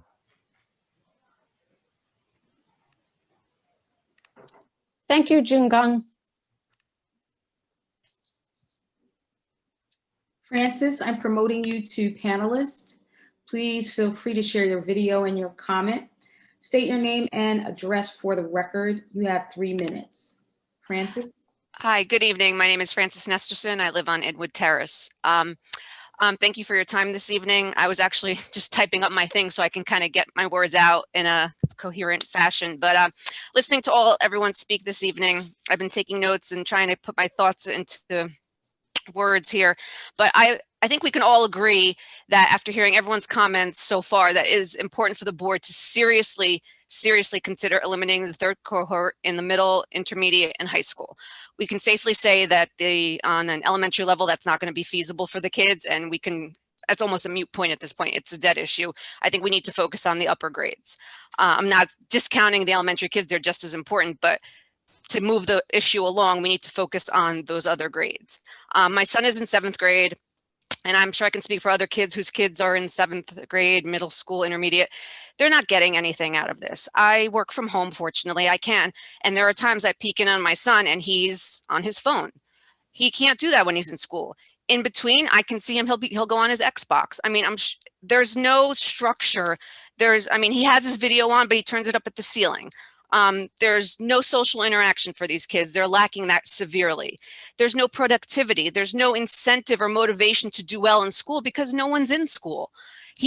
I've had my son on the hybrid and he hates me for it because he goes into school and he's the only one in any of his classes. So I'm strongly in favor of combining the cohorts and giving the parents the option. So it's still going to be a choice if you want to go in or not. That's still always going to be on the table, but maybe by parents seeing that there's going to be more kids in, and bring that to the attention of the kids. Oh, well, look, your friend Johnny's going to be in your cohort now. Now maybe you want to go. Now maybe Johnny wants to go. Because, my son's like, well, I don't care because, my friend's not he's already not going. But maybe if we just present it the right way and market it to the parents that, let's try to get these kids more involved. Let's get them in the school. Let's get them learning. Let's get them socializing. Let's try to get back on a good, positive forward motion. And something that Mr. Rhoda said, and with all due respect, Mr. Rhoda, I respect you highly. You're a great superintendent. But you said something, I know Tanya and Julene brought it up with the sports. My son is an avid soccer player. He plays travel and he hasn't been able to play. He doesn't play on the school level because it's not offered. But at the same time, these kids that are playing in sports, you made a point to say, Mr. Rhoda, that, you enforce these strict protocols and for sports and everything. But it sounds like by implementing these protocols, you're prioritizing sports over academics. Why can't we implement these protocols for academics in the classroom if we can do it for sports? It seems like you're ranking sports. We're not a Division I school. We're not whatever, but let's emphasize more on the academics. That's why kids are here. And I think, we need to give serious consideration for this and make it happen and put it into motion and put it on the priority for the board's agenda. And I think it's imperative that we get these kids in school much more. Obviously, safety is of the utmost concern, but do it in a safe way, bringing in Jill Scarpa, bringing all the necessary resources we need to make it a safe environment for the kids, but let's get them in there before they lose any more valuable time in the classroom. That's all I have to say.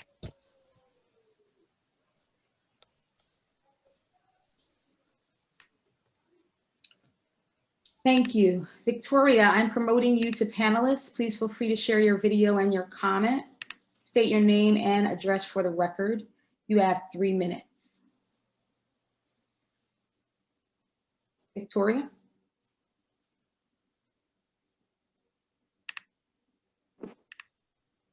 Hello, can you hear me? Yes. Okay. Okay, got it. Hi, everybody. Good evening. So, well, thank you for your time, first of all. I know it has been stressful. I have attended a few meetings in September, and it was very stressful for me, and I couldn't attend anymore. And I can only imagine how members feel putting all this time and volunteering the time.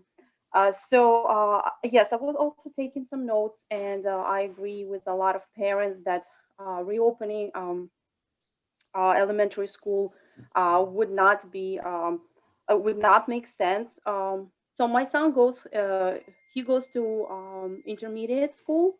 He's in 5th grade, and he is currently the only child in class. He has been attending since the first day it was offered. I was always on the side of slow reopening, but so we pretty much he went to school just because he goes to Mondays and Tuesdays. There was a lot of times that Mondays were not offered due to the holidays or something. So he went to school about, I would say, maybe 12 times, and he's also missing today and tomorrow. So, but I agree that for the sake of the safety of the staff members and other students, it was a good plan for the schools. But right now we are in February. I see that other schools have been opening around Bergen County.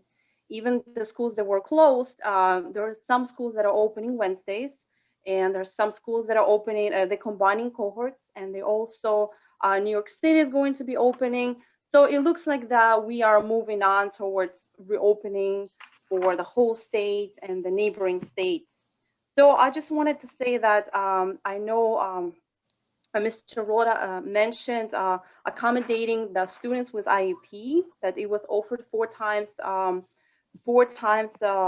a day of a week for them to attend.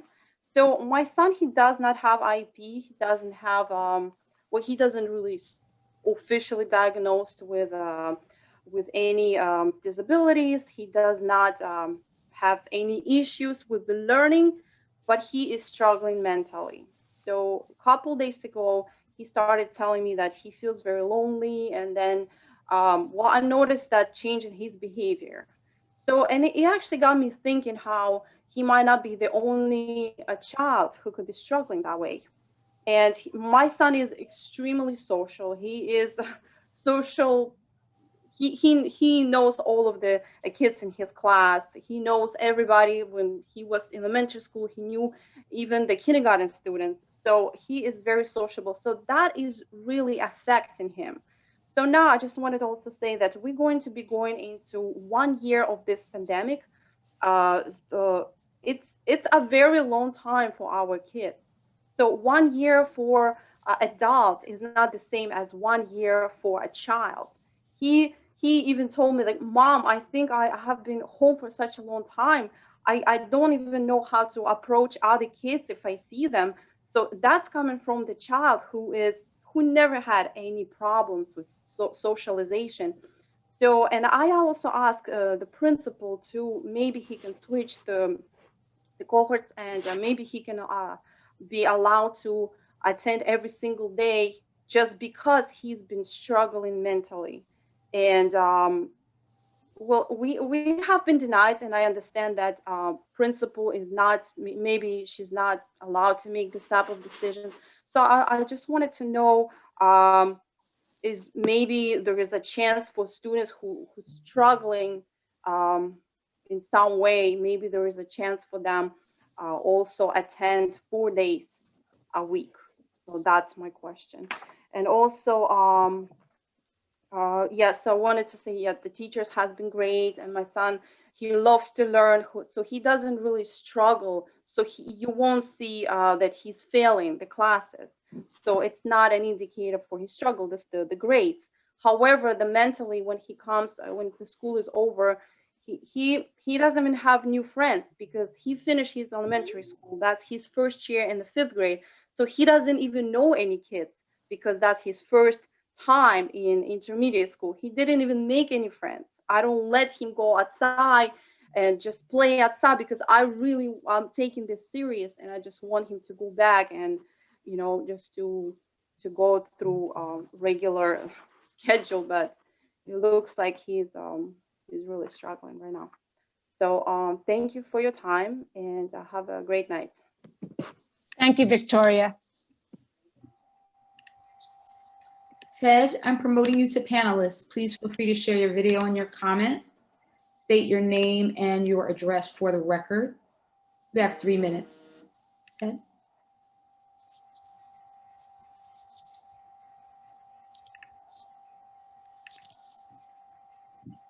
Ted, you will need to unmute your microphone.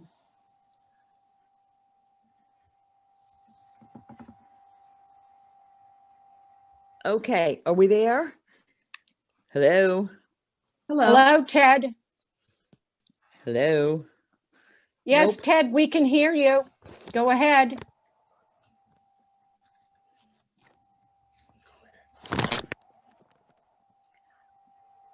Okay, dude, I don't hear anything, do I? Ted, we hear you.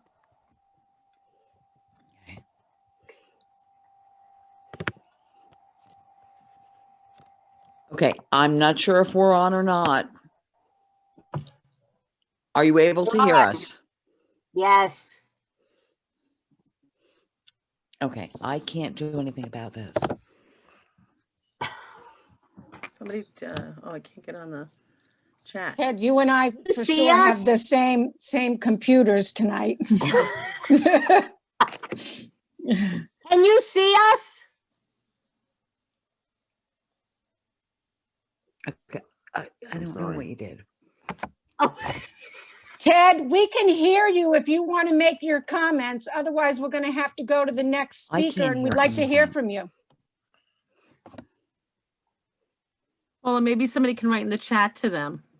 There is no chat. Yeah, It's I was not on going to the- say, I don't have a chat, but I'm on my phone, as you know.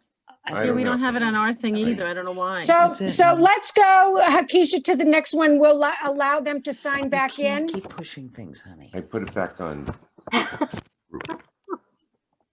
Ted. I hear him We can talking. hear you. Yes, we can all hear them I've talking. raised hand. Yes. Sorry. Hello? Ted? Okay. By any chance, are we heard now? Yes, you are heard. Okay. For some reason, the microphone seems to have been Yes, we muted. hear you. Ted, can you hear us? We see your hand. You have the floor. We would love to hear your comments. Honey, they're all talking. They see you there. Honey, Yes. they better not see me there. No, no. If they see me no, there, no, you're not. you're a dead man. Look, see this? There's no person there. The camera's not on. There's no light here. Okay. Okay, but Ted, we can hear everything that you're saying. They can't hear I you. got a feeling that they're hearing us. They can't hear me? No. Mike, can you hear me? I hear you. No, I think we That's can hear you. I video. don't think they can hear you. That's Oh, mute. got it. I would think that they would have We reacted. sent him a Wait a message. minute. Keisha, I can don't know you what send him happened. a message? I think they did this to make us feel better. I have no idea what happened. Okay, Hakisha, I think we need to go to our next speaker and we'll let them sign back in and give them another opportunity. Victoria Kim, I've promoted you to panelist. Please feel free to share your video and your comment. You have 3 minutes. Victoria?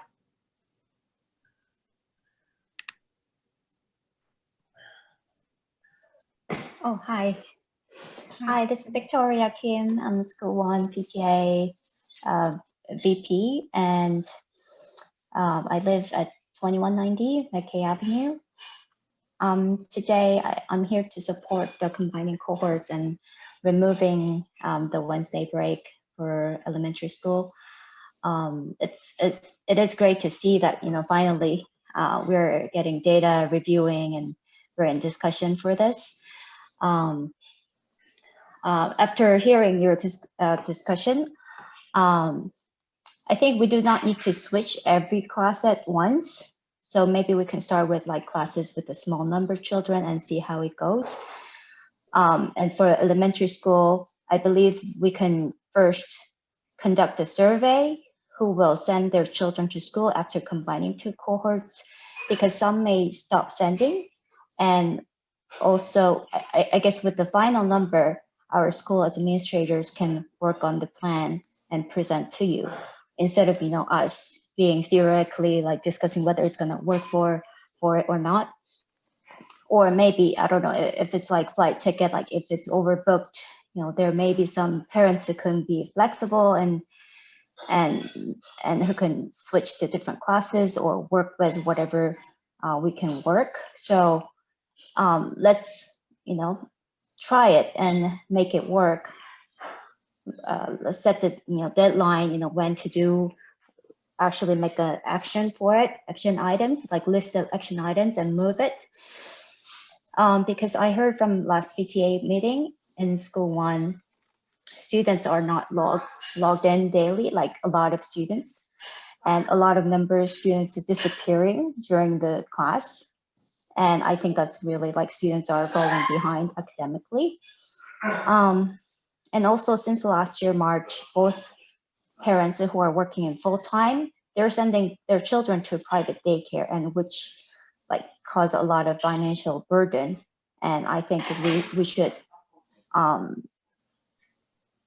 make an action to, extend the learning hours in school. And talking about Wednesdays, my daughter, who's in first grade, she's off at 9:30. And after that, like she has to do independent work all alone, which is not possible. And also teachers are doing their best checking on children's work, but they're not just seeing the final outcome when they're on remote. They're not really watching kids doing it in person, so they don't know the progress of how they're completing the work. So, and also I'm hearing all the conflicts and issues that parents are experiencing with completing homework specials over the weekend. So it would be great if we can remove the Wednesday break and combine cohorts as much as possible, and to move to next step and extend hours of learning. And one last comment on the target date. And Mr. Rhoda mentioned that the target date is after the long break, which I don't know if we can do it. Like we need to do it like next week or something quick, because like if we do it after long break, we're mixing with another factor that children and teachers can travel during the time. So we're not sure if the COVID hit is causing because of a long break or because combining the cohort. So that's it. That's my last comment. Thank you for all the work that you do. Thank you, Victoria.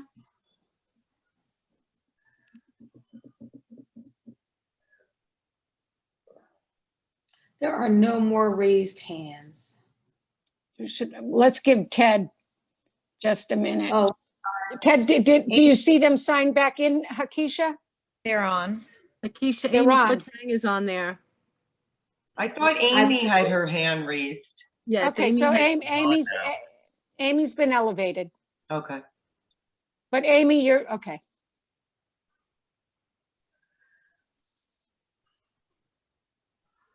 Hey, Amy. Hi, can Now everyone see me? Yep. Okay, hi, how are you? I just want to thank everyone. I'm sorry, I didn't change my background.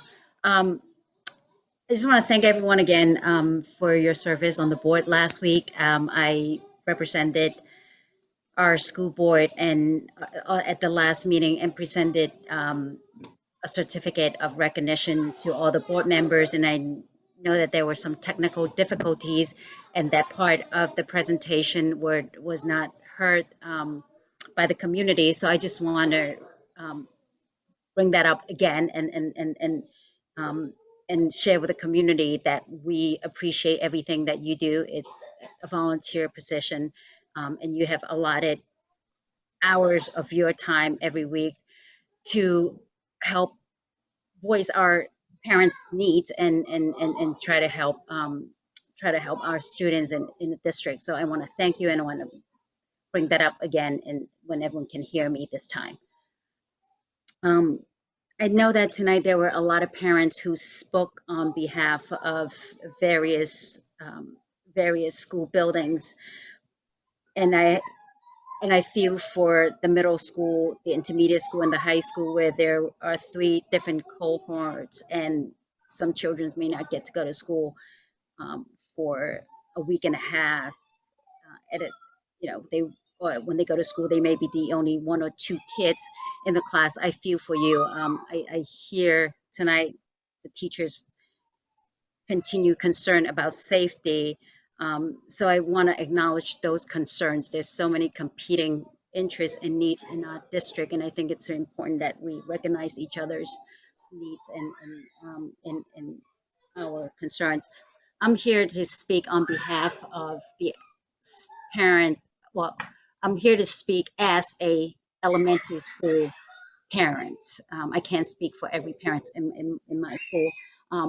I am on the PTA parent volunteer board at school 3. I have 2 third graders, and I am one of those fortunate few where my schedule is fairly flexible, and I can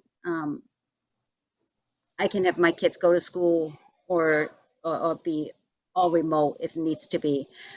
However, I do welcome the consideration that is raised tonight for combining the cohort or increasing the number of days in person for the cohorts at the school.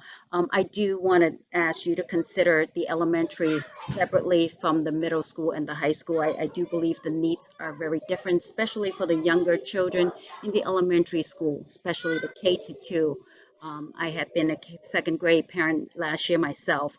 The in-person is absolutely critical for the younger children. As you go forward, I want to raise a couple of consideration that I hope that you will take into take into your decision process. One is to address the needs of the teacher to make changes. So, I hope that as you make these decisions, that the teacher are included in the decision-making process, and that they're not, being informed the day or 2 days or 3 days before, that they have sufficient time to prepare for these changes. Again, I welcome these changes, but I hope our teachers are also being giving enough preparation so that when their in-person class size double, they think about how do they configure their classroom so that they can give equal attention to the increased number of in-person students. And I also wanted to ask, the second thing I wanted to ask you to think about is what Kristen had brought up earlier. If the number were to increase to a point where a kid needs to be changed, needs to be asked to change into a different class, that be taken into serious consideration to refrain from doing that at elementary school level. I know that it caused disruption. I know that at our school, at one point, some student had up to 3 teachers this year already as their homeroom teacher, and it's disruptive to their learning. It's the process itself is disruptive already, the COVID and this remote learning. If we can allow for if we can allow for some stability in their learning by just making sure that they can build relationship and get to stay with one teacher throughout the year, I think that's something valuable for the younger children. So that's all I want to raise, those 2 considerations. Thank you for your time. Thank you for your gift, Amy, last week.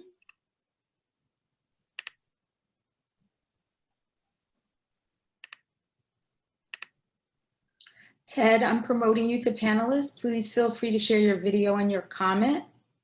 Please state your name and your address for the record. You have 3 minutes.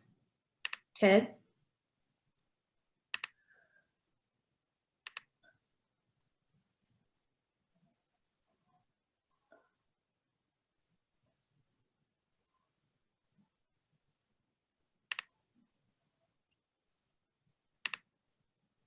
I hear a clicking. Richard, I'm promoting you to panelist. Please feel free to share your video and your comment. Please state your name and address for the record. You have 3 minutes. Richard?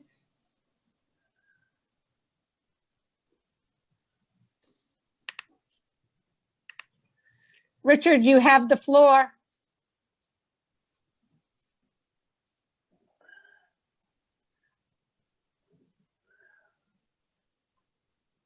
Hello, Richard?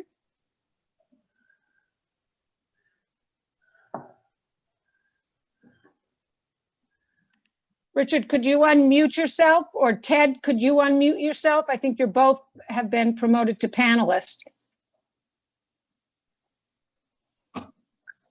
Okay, I think we're unmuted now. Not positive, but I think. Hello, Ted. Can you hear us? We can hear Okay. you. Absolutely. Okay. Terrific. I'm going to keep it really, really brief. Anybody that wants to send their school on the hybrid learning profile has sent their kid to school. So some classes have 1, some have 2. Sports are a different choice. If people decide to put their children in sports, that's their risk factor. That is their risk factor. Combining the cohorts just doubles the risk factor and eliminates cleaning in between the cohorts. The transmission rate in our area is very high right now. Nobody ever asked teachers to take life-threatening jobs or paras to take life-threatening jobs.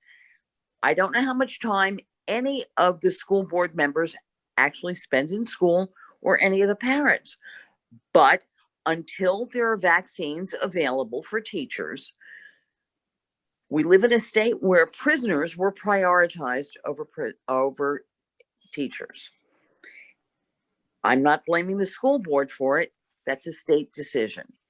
But until that changes, I can only agree with the woman who is in the school system, had COVID, her husband had COVID, her child had COVID. The transmission rate is very high. Why would you combine when people don't choose to send their children to school? Eliminating the Wednesday remote eliminates the heavy cleaning midweek. That's it.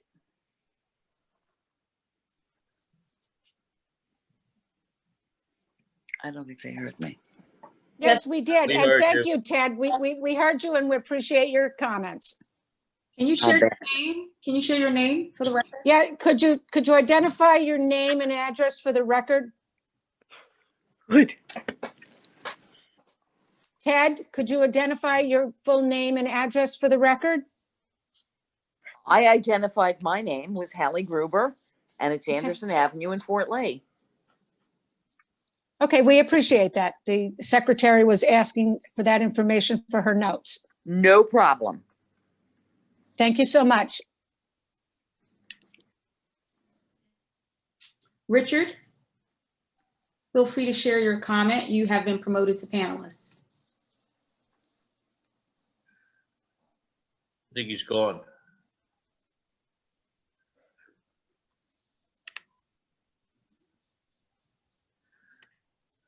There are no other hands raised. Okay, may I have a motion to close the floor to the public? Motion. Second. Motion by Rubino, second by Morel. All in favor? Aye. Aye. Aye. Any opposed? Okay. So we're going to move on to resolutions and am I muted? No. So listening to everyone's comments, I want to make a motion that I think embraces all of the comments that the board has made tonight, so that we bring focus to this issue and we try to move it ahead in a way that leaves the ultimate decisions on cohorts and elimination of virtual Wednesdays, et cetera, to our administration. But I think it's important on us that we've kept the public waiting and we have the information. So I'd like, and before you roll your eyes, let's get to the end of the motion.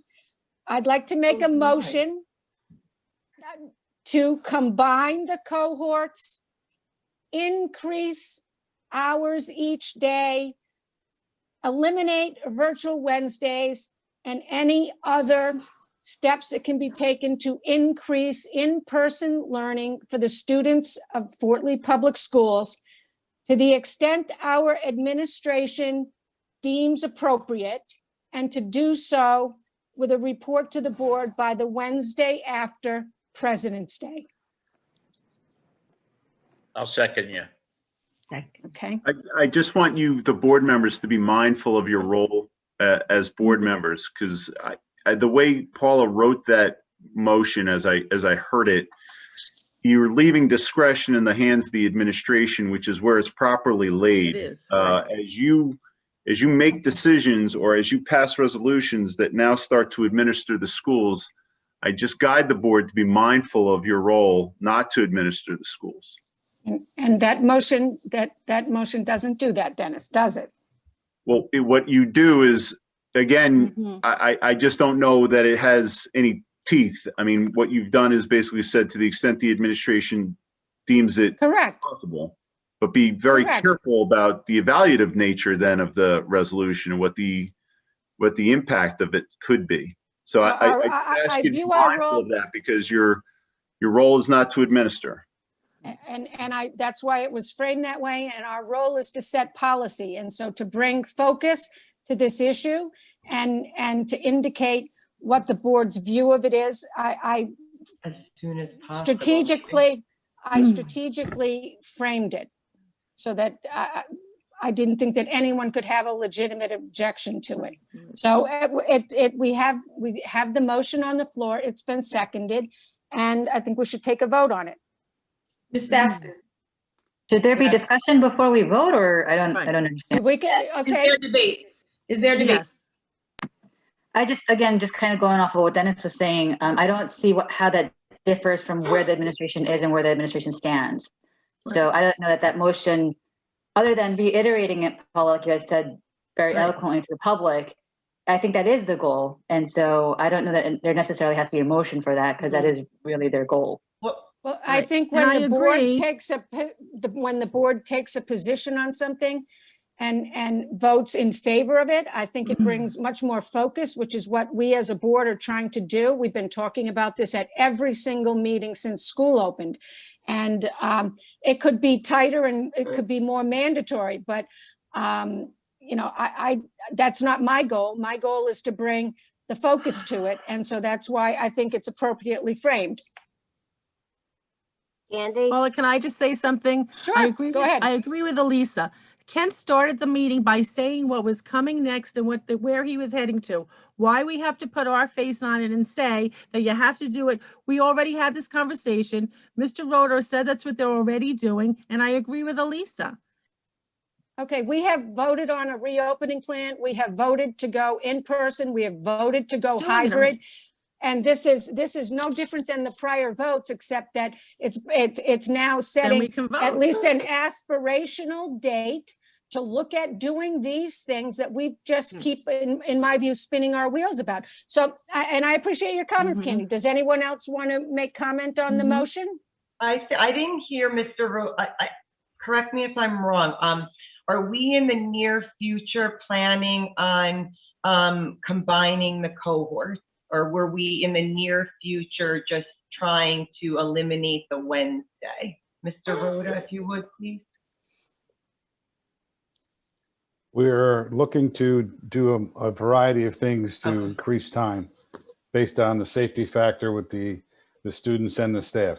So those are both possible steps to take.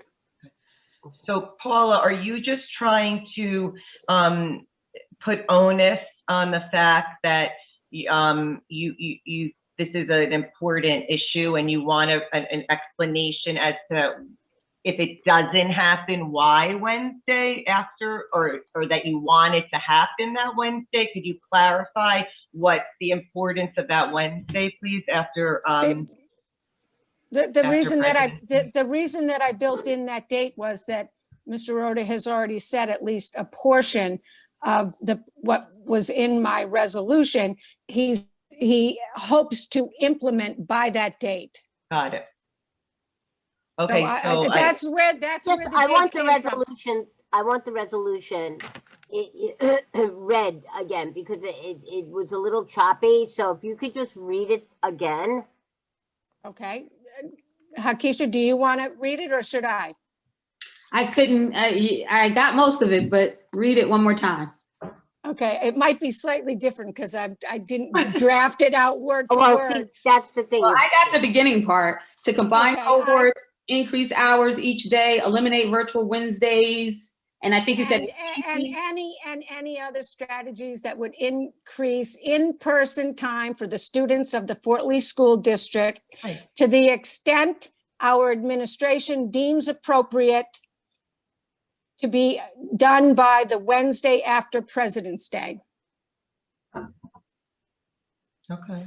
So I guess my only question then is, what if Ken comes back to us and says the administration doesn't deem any of it appropriate? Then what? that's where we are. But because we can't force him.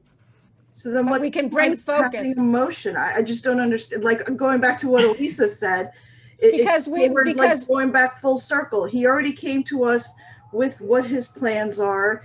I kind of don't understand the whole point of taking parts of his ideas, putting it into a motion, setting this date of when he has to report back to us, because he's still going to report back to us and he's still going to update us.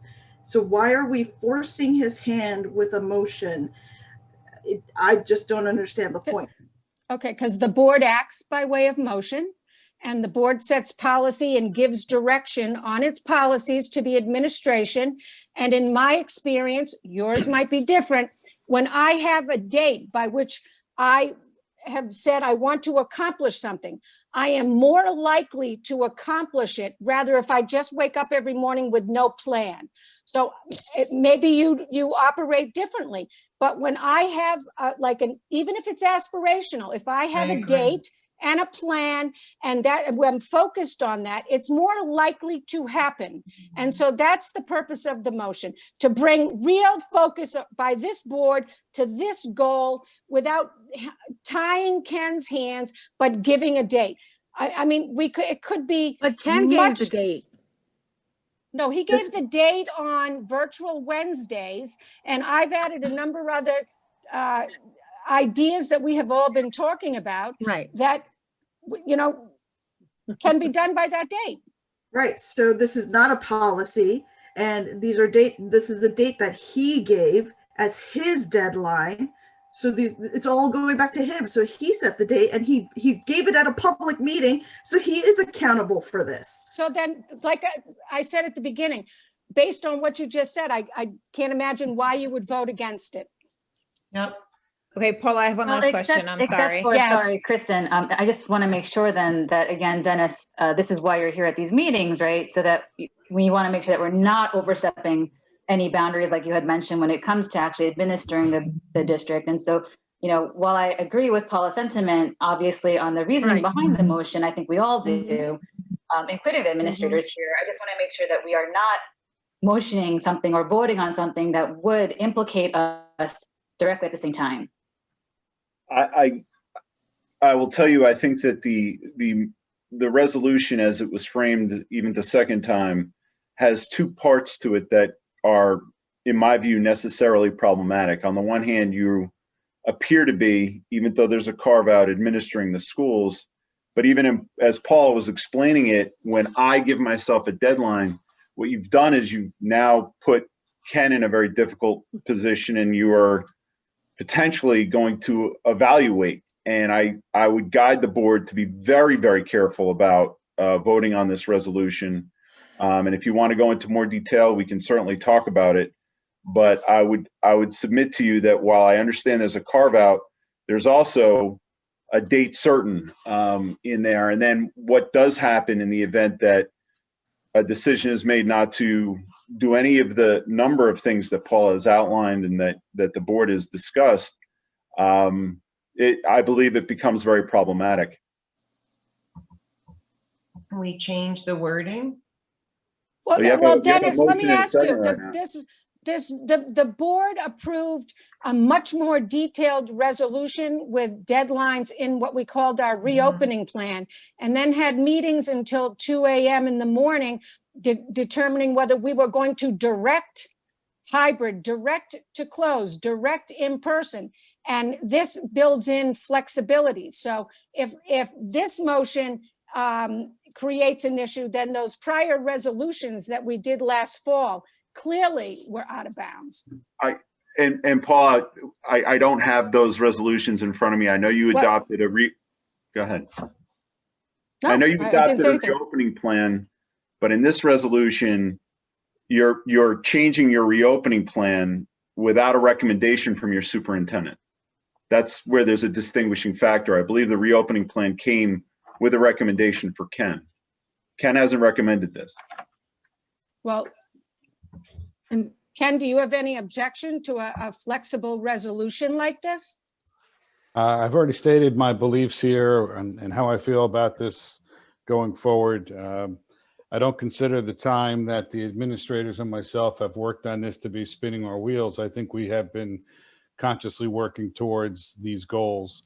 But the board serves, their own purpose. The board will do what they choose to do. So let's just do the vote. Can we do the vote? Can I just say something? We're voicing our opinion. So if we do vote against a poll, you said you don't know why anybody would vote against it. And some of us are saying reasons why. So I take offense to that when you say, I don't know why anyone would vote against it. Well, I think we just got from Dennis, reasons why we shouldn't even vote on it, right? Paula, would you agree? I mean, I disagree with Dennis, but Okay. I mean, I certainly don't want to put anyone in a bad position. So I'll withdraw my motion. Could you rephrase it? Could you put dates? No, unless Dennis can, since he's taken issue with the language in the motion, I would defer to Dennis to come up with the appropriate language. Okay. Paula, if I could just, I guess, just kind of going off of that, perhaps maybe we could make it a board goal to kind of focus a lot more on that. And that way we can convey to the public even more by adopting those goals, that it's something that we're working in hand, hand in hand with administration, and having that as a goal for us for this year, if that makes sense. I mean, we don't even have a goal session planned, and it's very hard to get Mike Lee in for that. I mean, it could be, June. So, I mean, if Dennis says it's improper, which is what he's saying, for our board to pass a resolution of this type, then I certainly don't want to put the board, in that position. I think it's the board's role to pass resolutions and to set policy, and I don't see anything wrong with this. And I would commend Dennis to send us the legal cases, or at least send it to me so I can look, because I've never seen, we voted on things that are much more administrative than this resolution. I think they were more specific. If I might, what I would suggest is that if you were to consider a resolution and you wanted to pass something this evening, have you established, does the board have an ad hoc committee that reviews health and safety? No. We have a security committee, but which sought, go ahead. Well, just I'm just going to make a suggestion. You have you have the power, Paul, to form an ad hoc committee, and one of the things that I heard over the course of the evening and from board members was the fact that a meeting needs to be scheduled with your local health code official, that potentially if there are medical personnel who can provide their opinions, it might be, and then you have members of your public who have strong feelings on both sides of a very, difficult issue. You might want to consider an ad hoc advisory committee comprised of those folks and have them make a recommendation to the greater board in terms of a path forward that involves. That is something the board can do. That's something that other boards of education are doing, is forming ad hoc committees that are comprised of, say, the health code official, maybe the board's physician, anything that the county office can provide, as somebody who can provide a recommendation under a certain timeline because it's a board approved committee. I would consider that as something that, in my view, is definitely within the purview of the Board of Education, and certainly would have the benefit of highlighting, gathering the information that I heard many of the people talking about. So that would be a suggestion for the Board of Education to consider. Good answer, Dennis. I mean, I think the issue is much more imminent than forming ad hoc committees. And we have been elected to make difficult decisions. And sometimes you have to just make the difficult decision. Go ahead, Mike. I said, we keep delaying it, like the health officer couldn't make it. Then we're going to wait another 2 weeks to have another meeting. Meanwhile, we're going to be in March by the time it happens. It's already February. Well, Michael, no, I think Ken was saying that he would make these changes and have something set up for Wednesday, the 18th or 17th, sorry, that we go back to school. So that's 2 weeks away.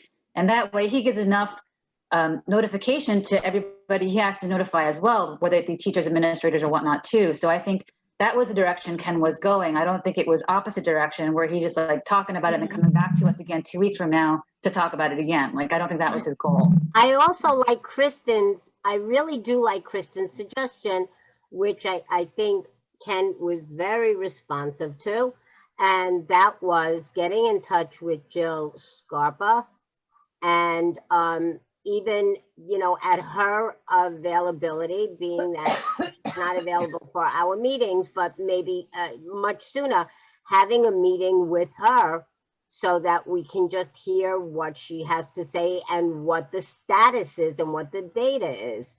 I really do want to hear from her.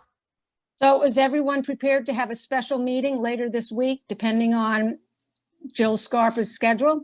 Yes, I am. I want to say one thing. I have been the one who's been very boisterous about this and bringing this up, and I respect Mr. Rhoda. And if Mr. Rhoda has told us what his plan is, I am quite willing to trust in him and see how that is going to go, because he has a plan. I was unaware of his plan, or else I wouldn't have said anything.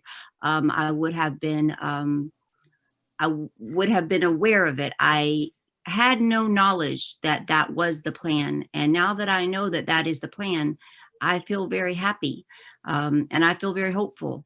So if Mr. Rhoda, it seems like the same thing that Ms. Kobach is saying, that Paul is saying, is that, you know, you have to be the one to do the call anyway. And if that's the call that you're making, you just told us, you just told the entire public, everyone on here, that you thought that was possible. So I appreciate that. I'll meet anybody, anywhere, anytime. So I think what Paula was, she just wanted to solidify. I understand what she was trying to do. And I think that we can still make a motion or a resolution to say, okay, in 2 weeks, let's combine the cohorts of the intermediate school, the middle school, and the high school, you know. 10 o'clock. We don't need a resolution. We just had this conversation.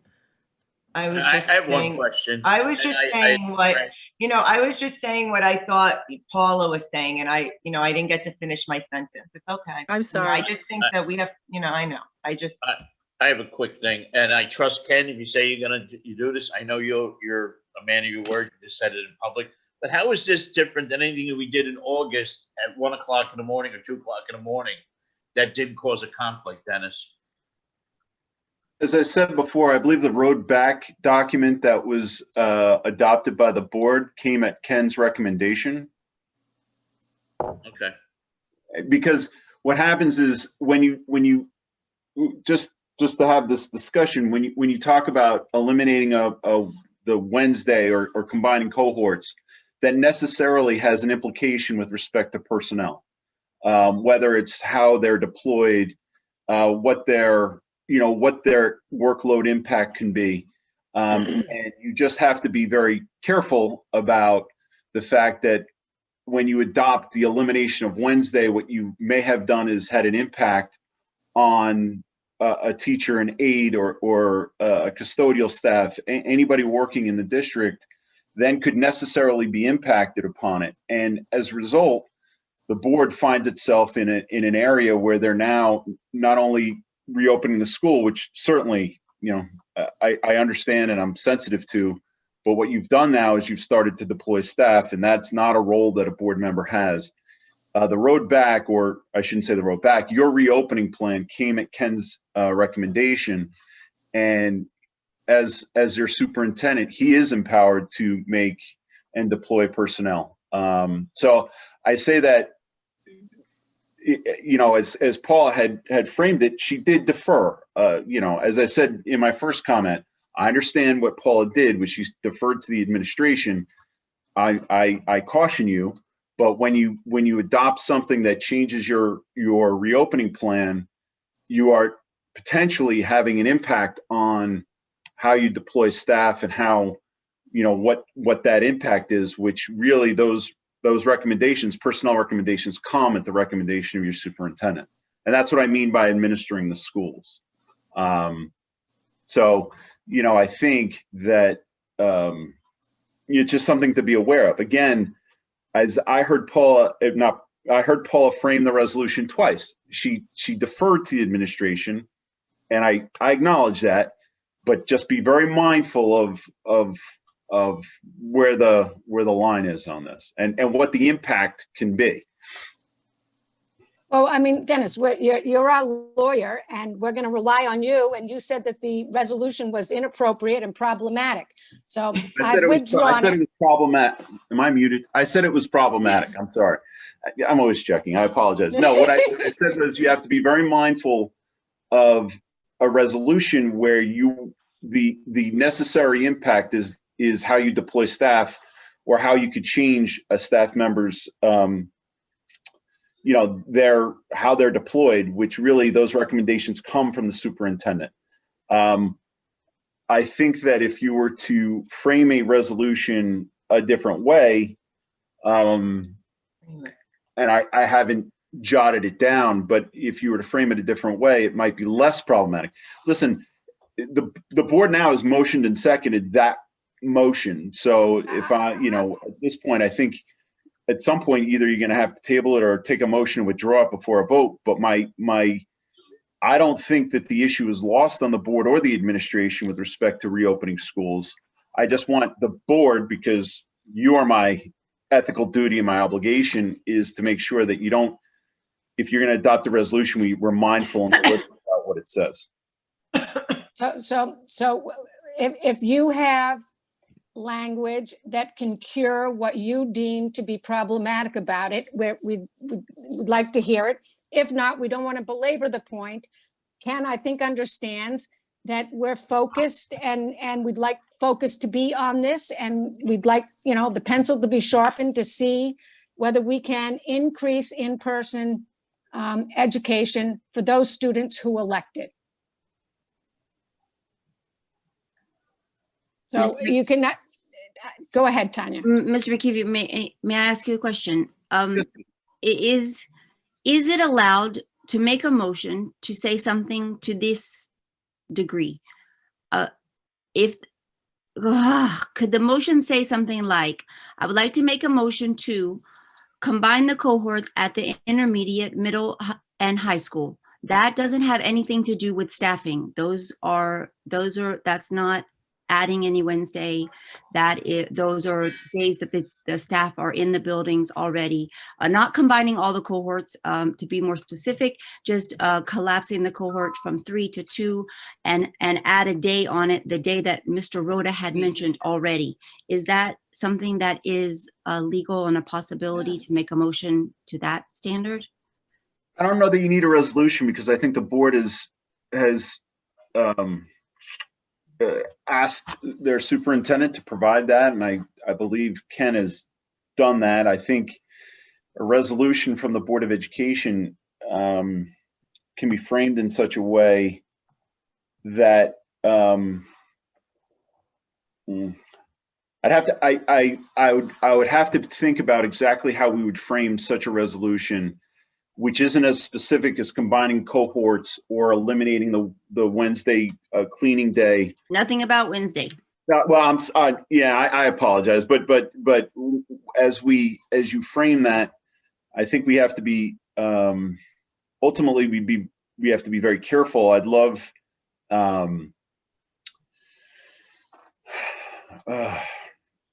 Mr. McKeever, can it be, because it specifies the way we want to elongate and bring more kids into the school system? Isn't it different than just saying we want to have more time for the kids? It's more specific. I think that I'm a visual learner, so I'm starting to type something, but time may not permit. But it would start something along the lines of, whereas the Fort Lee Board of Education is desirous of increasing overall student teacher in-person contact time, whereas the administration is currently developing plans to increase student in-person time in the various school buildings.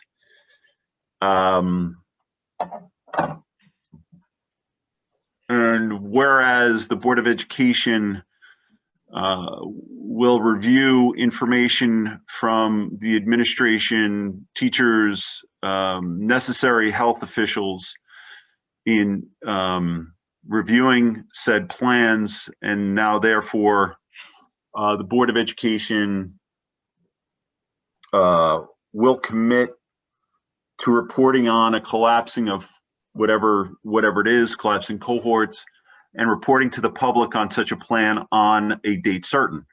That doesn't direct the collapsing of any cohorts. It doesn't, or any of the various plans that have been discussed this evening, but it gives the public a date certain whereby the Board of Education has now held itself out to provide a report on that information.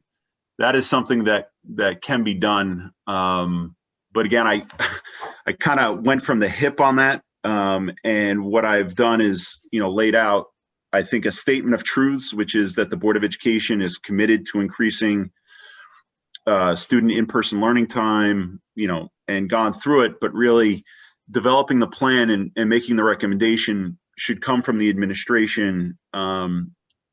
Dennis, sorry, we also lost Paula, I believe. No, Paul's having a technical issue tonight. But that would be what I would consider how you would want to frame it, so that you're holding yourself accountable to the public, and at the same time making the overt commitment to providing that information and what that recommendation would be. But Dennis, Paula was in the stages of withdrawing her motion, and then we're still trying to get around doing it when some of us already discussed that that's what's being done. Why are we taking the time to do this? So that we look good? We're looking good by putting faith in our superintendent that just told us this is what he's doing.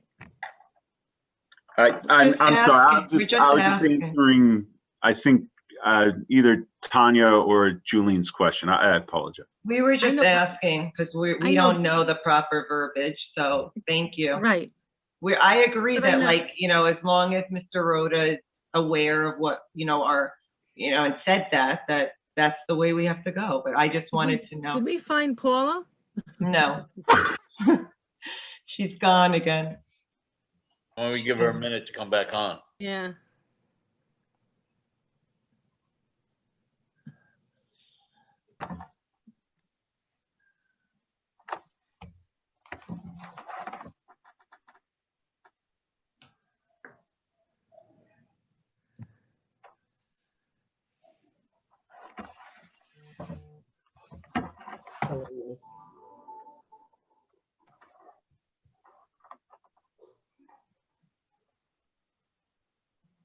I know we're in public, so how's everyone doing?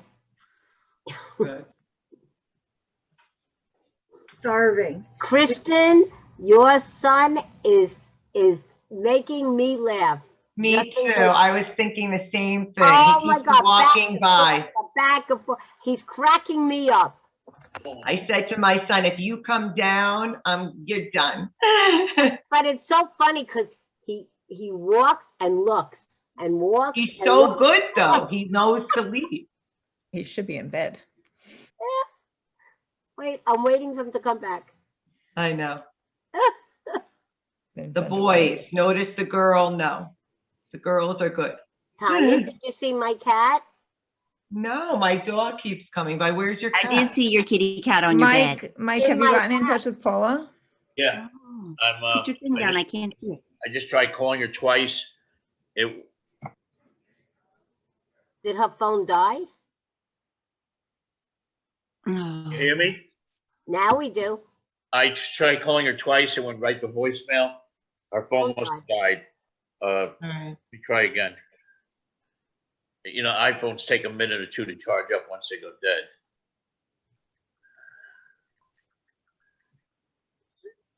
Whenever I'm by the computer, my Samson, I don't know if he's is trying to protect me from the computer, or I don't know.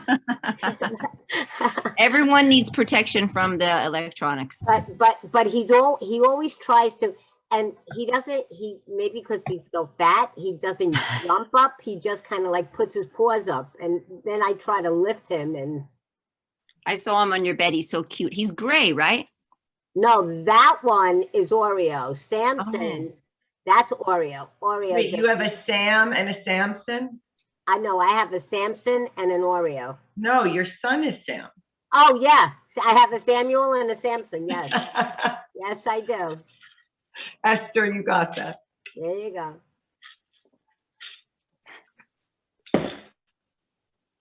Any luck, Mr. Rubino? Not so far. It's going right to voicemail. Well, maybe she's going to go get Will's phone or Bill's phone. I'm sure she's working on it.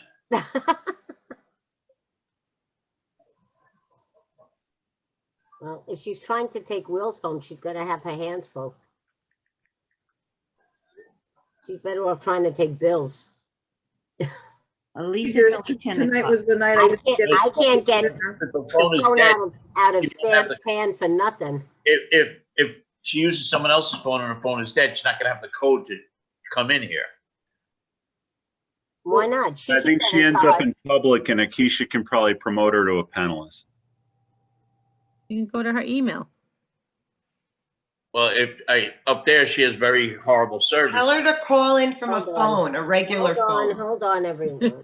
Just go to Fort Lee BOE and click on the link. Click on the link. You can't tell her that right now because no way to speak to her. Yes, there is. Miss Richter has the floor, I guess. I don't know how you guys did it till 2 o'clock. I think I got off that one. I know. I don't know how you. 10 I o'clock stayed and up, my but I legs, wouldn't my have been back able is to be killing me. functionable. We do it for the money. At least we're all laughing together. This is a good thing. This is true. Well, I'm debating whether I should go grab a granola bar because I didn't eat dinner Oh, yet. I was eating pretzels. I was pretzels. like, Me either. I'm starving. oh, I was eating pretzels. I felt bad, but I hadn't eaten dinner. Yeah. I was also eating pretzels. I want to give Paula another minute to dial in because we're in a very interesting time of our meeting. You have a motion and a second on a resolution that she made, and you're in discussion on that particular resolution. Then she withdrew it. She withdrew it. Did she withdraw it? Did she Yes, fully? sir. I She don't did. know that. No, she didn't Yeah, say so I the don't- word that she was heading Yes, there. she did. Yes, she Oh, did. She said Yes, she she did. withdrew. She Oh, said, in she that did. case, I will withdraw. Yes. Oh, okay. Well, I just tried all of the phone numbers that I have for Paula, and all of them go into voicemail. Who seconded the resolution? Mike did, but then she withdrew it after your concern. She said, well, then I'm just going to withdraw my motion. Does And that then have to the be seconded? conversation just continued anyway. Well, we're in a weird virtual space here. So do we want to have Paul? I'm concerned because this is her resolution that she brought forward, that we can move forward with the meeting. You could table the vote and bring it back after you do regular business and pass your other resolutions with Ms. Richter as the vice principal. You've been Oh, I got promoted from promoted. teacher to vice Thank principal. you. Been promoted. Thank you so The vice much. president, and just table the vote and then see if we can have see where Paula is. I don't know if anybody maybe she can get a chance to dial back in. Certainly you could table a vote, just because I'm very hesitant to extinguish the conversation or discussion on a topic that she brought forward and now can't be a part of, to confirm that she's withdrawing her resolution. Because I'm sorry, I just didn't hear. I mean, I heard you say, well, I would withdraw it, but I didn't hear it's withdrawn. So I really think we have to confirm that with Paula. Hey, Keisha, can you go back and check like on the video, or can't do that yet? Mike, can you call Bill? Do you have his number? I just tried it. Went in. Oh. I tried Bill and Will, and they both went into voicemail. Maybe they lost power. Yeah. I was going to say the same thing. Michael, to answer your question, in Zoom, once you end the call, that's when you can actually save it and look at the footage. You can't look at it right now. Yeah, I don't. I agree with Dennis. I don't know whether she said she would Yeah, me withdraw or she said she was withdrawing it at that moment. So I agree. We shouldn't really talk about voting on it or not voting on it without her on the call. Do you want me to move forward? Well, does everybody agree that you should table the vote on this particular issue? I keep seeing Holly put her finger up, but I don't know if she wants me to hold on a minute. She's trying to call them. I think that you should table the vote and bring it back towards the end of the meeting and finish the discussion. Oh, wait a minute. Hold on. She's back. Oh, no. Oh my Yeah. God, There I'm she so is. sorry. I lost power. My internet went down, so I don't We know how voted much on everything. longer. Well, it's You over. vote, okay, that's over. fine. Okay, We didn't move ahead with anything. Oh, we didn't move You're anywhere with kidding. the meeting. We waited, yeah. Oh my God, I'm so sorry. I thought I got a text out when the lights started to flicker that go ahead, my power is going out. But so let's do this fast. Did we finish? I withdrew No. that motion Okay, did. so there you go. to simplify things and move it along. I withdrew it. We beat it to death. Right. Ken knows what everyone's focused on. So may I have, we closed. Okay, we're gonna move on to the real resolutions. Are we going on to resolutions now? We are. Okay, there was one other issue. I think there was some confusion on the motion to table. And so I'm going to make a motion to reconsider the tabling of 5P. I'll second that motion. Can we redo so you want to revisit? Yes, I made a motion to reconsider. Okay. What was, I just want to know what the confusion was. Oh God, she went again. No, I'm here. Okay. Okay, good. I I'm think because it was absolutely here. 4-4-1, so the motion didn't carry, so she wants to reconsider the motion again. Yeah, and I think someone misunderstood just by looking at facial expressions during and after the motion. So I'll make a motion to reconsider tabling 5P. What is this to do? To vote against it or to table? No, it's just to table it so that the information that was promised during private session, and I mean, it was initially made by Holly, but there is additional information that was disclosed to us that exists that informs the motion and the details and everything. So it's just to table it Okay, until that explain what information. tabling is. Tabling I know is what tabling is, but it's not to vote One against. question for Dennis. So the motion failed and we're doing the motion again? Where I made a motion to reconsider the tabling. Yes, But exactly. you're only reconsidering the tabling. I mean, you could also move 5P and, I mean, well, if you want to, you can make a motion to reconsider the motion that you took to table it. That would just explain what that tabling function was. And then you'd have to take another motion to table 5P. Correct. Exactly. So you can, I mean, if you want to take a motion to reconsider the tabling, motion second, you know, explain what that motion is, which is when you table something, this is what tabling means. It means it necessarily has to come back at a future meeting. It's, what do they say? Gone but not forgotten. It comes back to another meeting as it's drafted. Technically, somebody has to take a motion to then another motion to table 5P. To a certain date. Technically, it's called postponing to a certain date as opposed to Right. You in fact, you should commit publicly to bring it back at your next meeting, which, by the way, I think was how Holly framed her resolution to table. I That's believe. what I did, but I think there was just a misunderstanding about tabling. Correct. However, Dennis, if I could ask, so, 5P, it is about personnel and it's about a new hire, but if we were to table it for another 2 weeks, would that put that position or whoever it affects under, certain implications that also would be difficult for the board?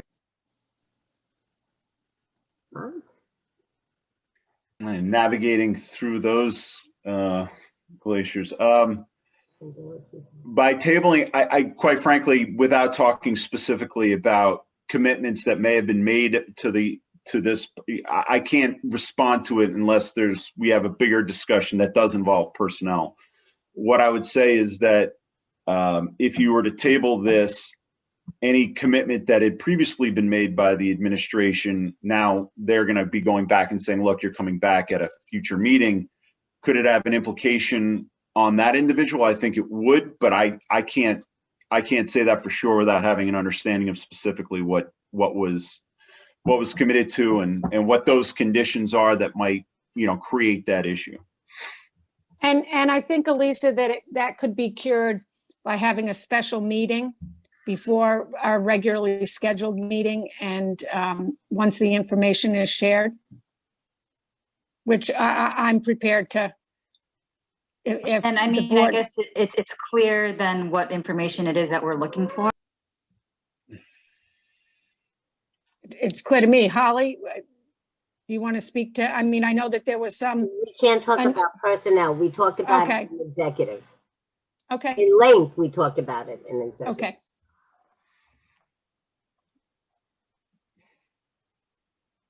Okay, so I've made the motion. Mike has seconded it. Can we take a vote on it?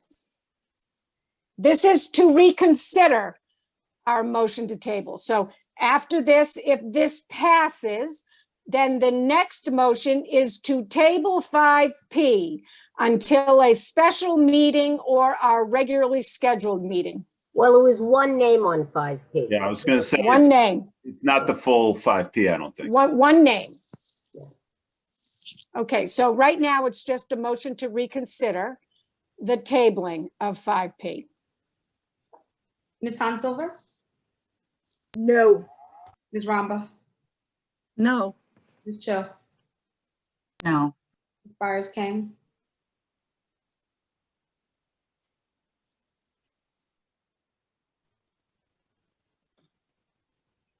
She's Tanya, muted. you were muted, Tanya, if you want to try again.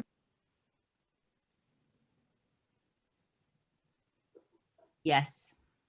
Mr. Rubino, Yes. Ms. Morel, Can't hear her. Yes, I said. Ms. Stassen, What? I'm not muted. Can hear you. Ms. Stassen, Yes. Ms. Richter, Yes. Colback,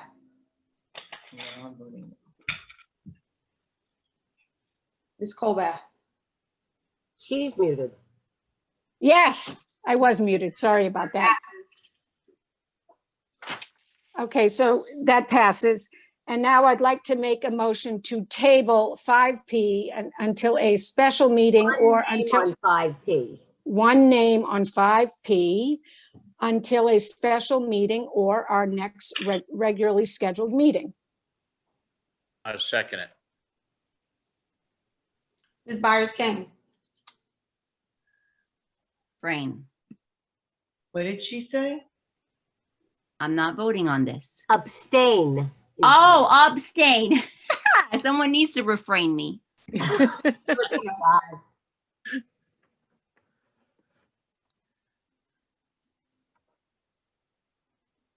Mr. Rubino, Can you repeat this?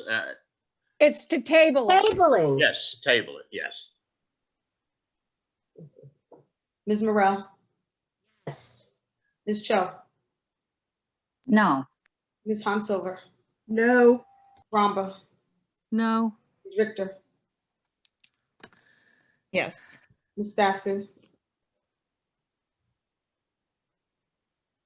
Can you come back to me, please? Ms. Colback, Yes, Ms. Stassen, No. motion fails. I can't.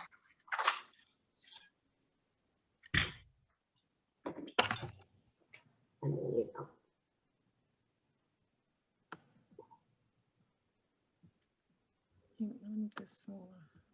okay, so now we're going to move on to the resolutions on the agenda. May I have a motion to approve items 1B through 3B? Motion. Second, Silver. Motion, Morel, second, Hans Silver. Ms. Morel, Yes. Ms. Cho, Yes, Hold on one but I second. abstain from my This name on is- 3B. I'm abstaining on my name on 3B. Ms. Richter, Yes, but I abstain from my own name on 3B. Ms. Ramba, Yes, abstaining from my own name on 3B. Ms. Stassen, I can't find what it is. I'm sorry. Yes. we're voting on 1 through 3B, which are the board agenda items. It's the workshops, Julene. Oh, okay. Yes. Is my name on this? I'm sorry. Yes. Yes. So I'm abstaining on my own name. Yes. Yes. except yes, but abstaining on my own name. Okay, the motions are the meeting minutes, HIB, and the workshops. So noted. Ms. Byers-King, Yes, abstain from my name. Mr. Rubino, Yes, abstaining for my own name. Ms. Hansilver, Yes, abstain on my name. Ms. Colback. Ditto. Motion passed. Yes, with, okay. May I have a motion to approve items 1 CUR through 2 CUR? Motion Motion Ramba. Richter. Motion Richter, second Ramba. Ramba. Roll call, please. Mr. Rubino, Yes. Ms. Byers-King, Yes. Ms. Richter, Yes. Ms. Ramba, Yes. Ms. Hansilver, Yes. Ms. Morel, Yes. Ms. Dasu, Yes. Ms. Cho, Yes. Ms. Colback. Yes. Motion passes. May I have a motion to approve items 1F through 9F? Motion Ramba. Motion Ramba, second Me. Rubino. Roll call, please. Ms. Byers-King, Yes. Mr. Rubino, Yes. Ms. Morel, Yes. Ms. Cho, Yes, but I abstain from 6F. so noted. Ms. Hansilver, Yes. Ms. Ramba, Yes. Ms. Richter, Excuse me. Yes. Ms. Dasu, Yes. Ms. Colback. Yes, and a big thank you on 6F for the donations from the Global Children's Foundation and Seo and Huang Foundation. So noted. Motion passes. May I have a motion to approve items 1P through 14P? Motion. Second Ramba. Motion Morel, second Ramba. Ms. Hansilver, Yes. Ms. Ramba, Yes. Ms. Cho, Yes. Ms. Byers-King, Yes. Mr. Rubino, Yes. Ms. Morel, Yes, but on 5P, I'm voting no on one name. so noted. Ms. Dasu, Yes. Ms. Richter, Yes, and on 5P, no on that one name. Ms. Colback. Yes, and no on one name on 5P. Motion passes.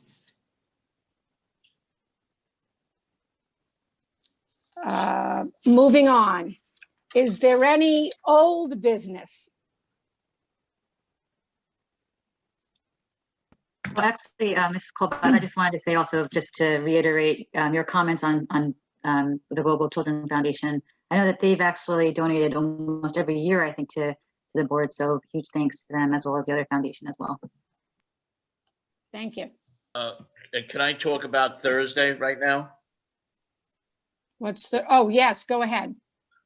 This Thursday, we're having our meeting with the mayor and council, and I just need a number to send me an email or a text who's going. I've been working very hard on this for a while with Paula, Peter Sue, and Mark Sockledge. And due to the number of limited people, as we know, I just need a solid number from everyone. So just email me or text me as soon as you can. So what Mike is talking about is. What time is it? Yeah. 7 p.m. and mayor and council will be recognizing the board for school board member appreciation month. And as you know, we had to reschedule to their next meeting, which is this Thursday. I will also send out an email to you all on it. Paula, on that note, did you look into what I had mentioned to you about that? About the other quorum? About the other board members? Oh, yes. And just so that everyone knows, we'll also be inviting, and I think we already have one RSVP from Ralph, but Lauren Tuck and Ralph will hopefully both join us for that recognition. Is there any other old business? Paul, and just one more question too. I know you have lots of things going on. I had brought up too that we used, not you, central office would send out letters to all the Liaisons? People that were Yes. liaisons, but so that they know who their liaisons are. I know we've discussed the library one, we're going to that meeting that it's not set yet, but you know, all the rest of Correct. them. So Hakisha and I are working on it. It's on the priority list. We could not find the old one. So, and it's not the most complicated thing, but it's on the to-do list. And I'll make a commitment to you that we'll get those out by Monday at the latest. It's easier to, if you had one already, right? Yeah, well, Found it, so I'll have something to you tomorrow morning, Paula. no worries. I think if we get them out to people by Monday, we'll be in a good position. Any other old business? Is there any new business? If there's no raised hand, then may I have a motion to adjourn? Motion. Motion Morel, seconded by Rubino. Everyone in favor? Aye. Anyone opposed? Dennis, you don't want to talk more resolutions? You don't want to You don't have a abstain, vote. Thank you all. You don't want to abstain, Tanya? All right, have a good I night. want to refrain. I want to refrain. There you go, refrain. All right. Atta girl. Everyone Bye, stay guys. safe. Stay Thank safe. you, you Bye. too. Bye. Thank you.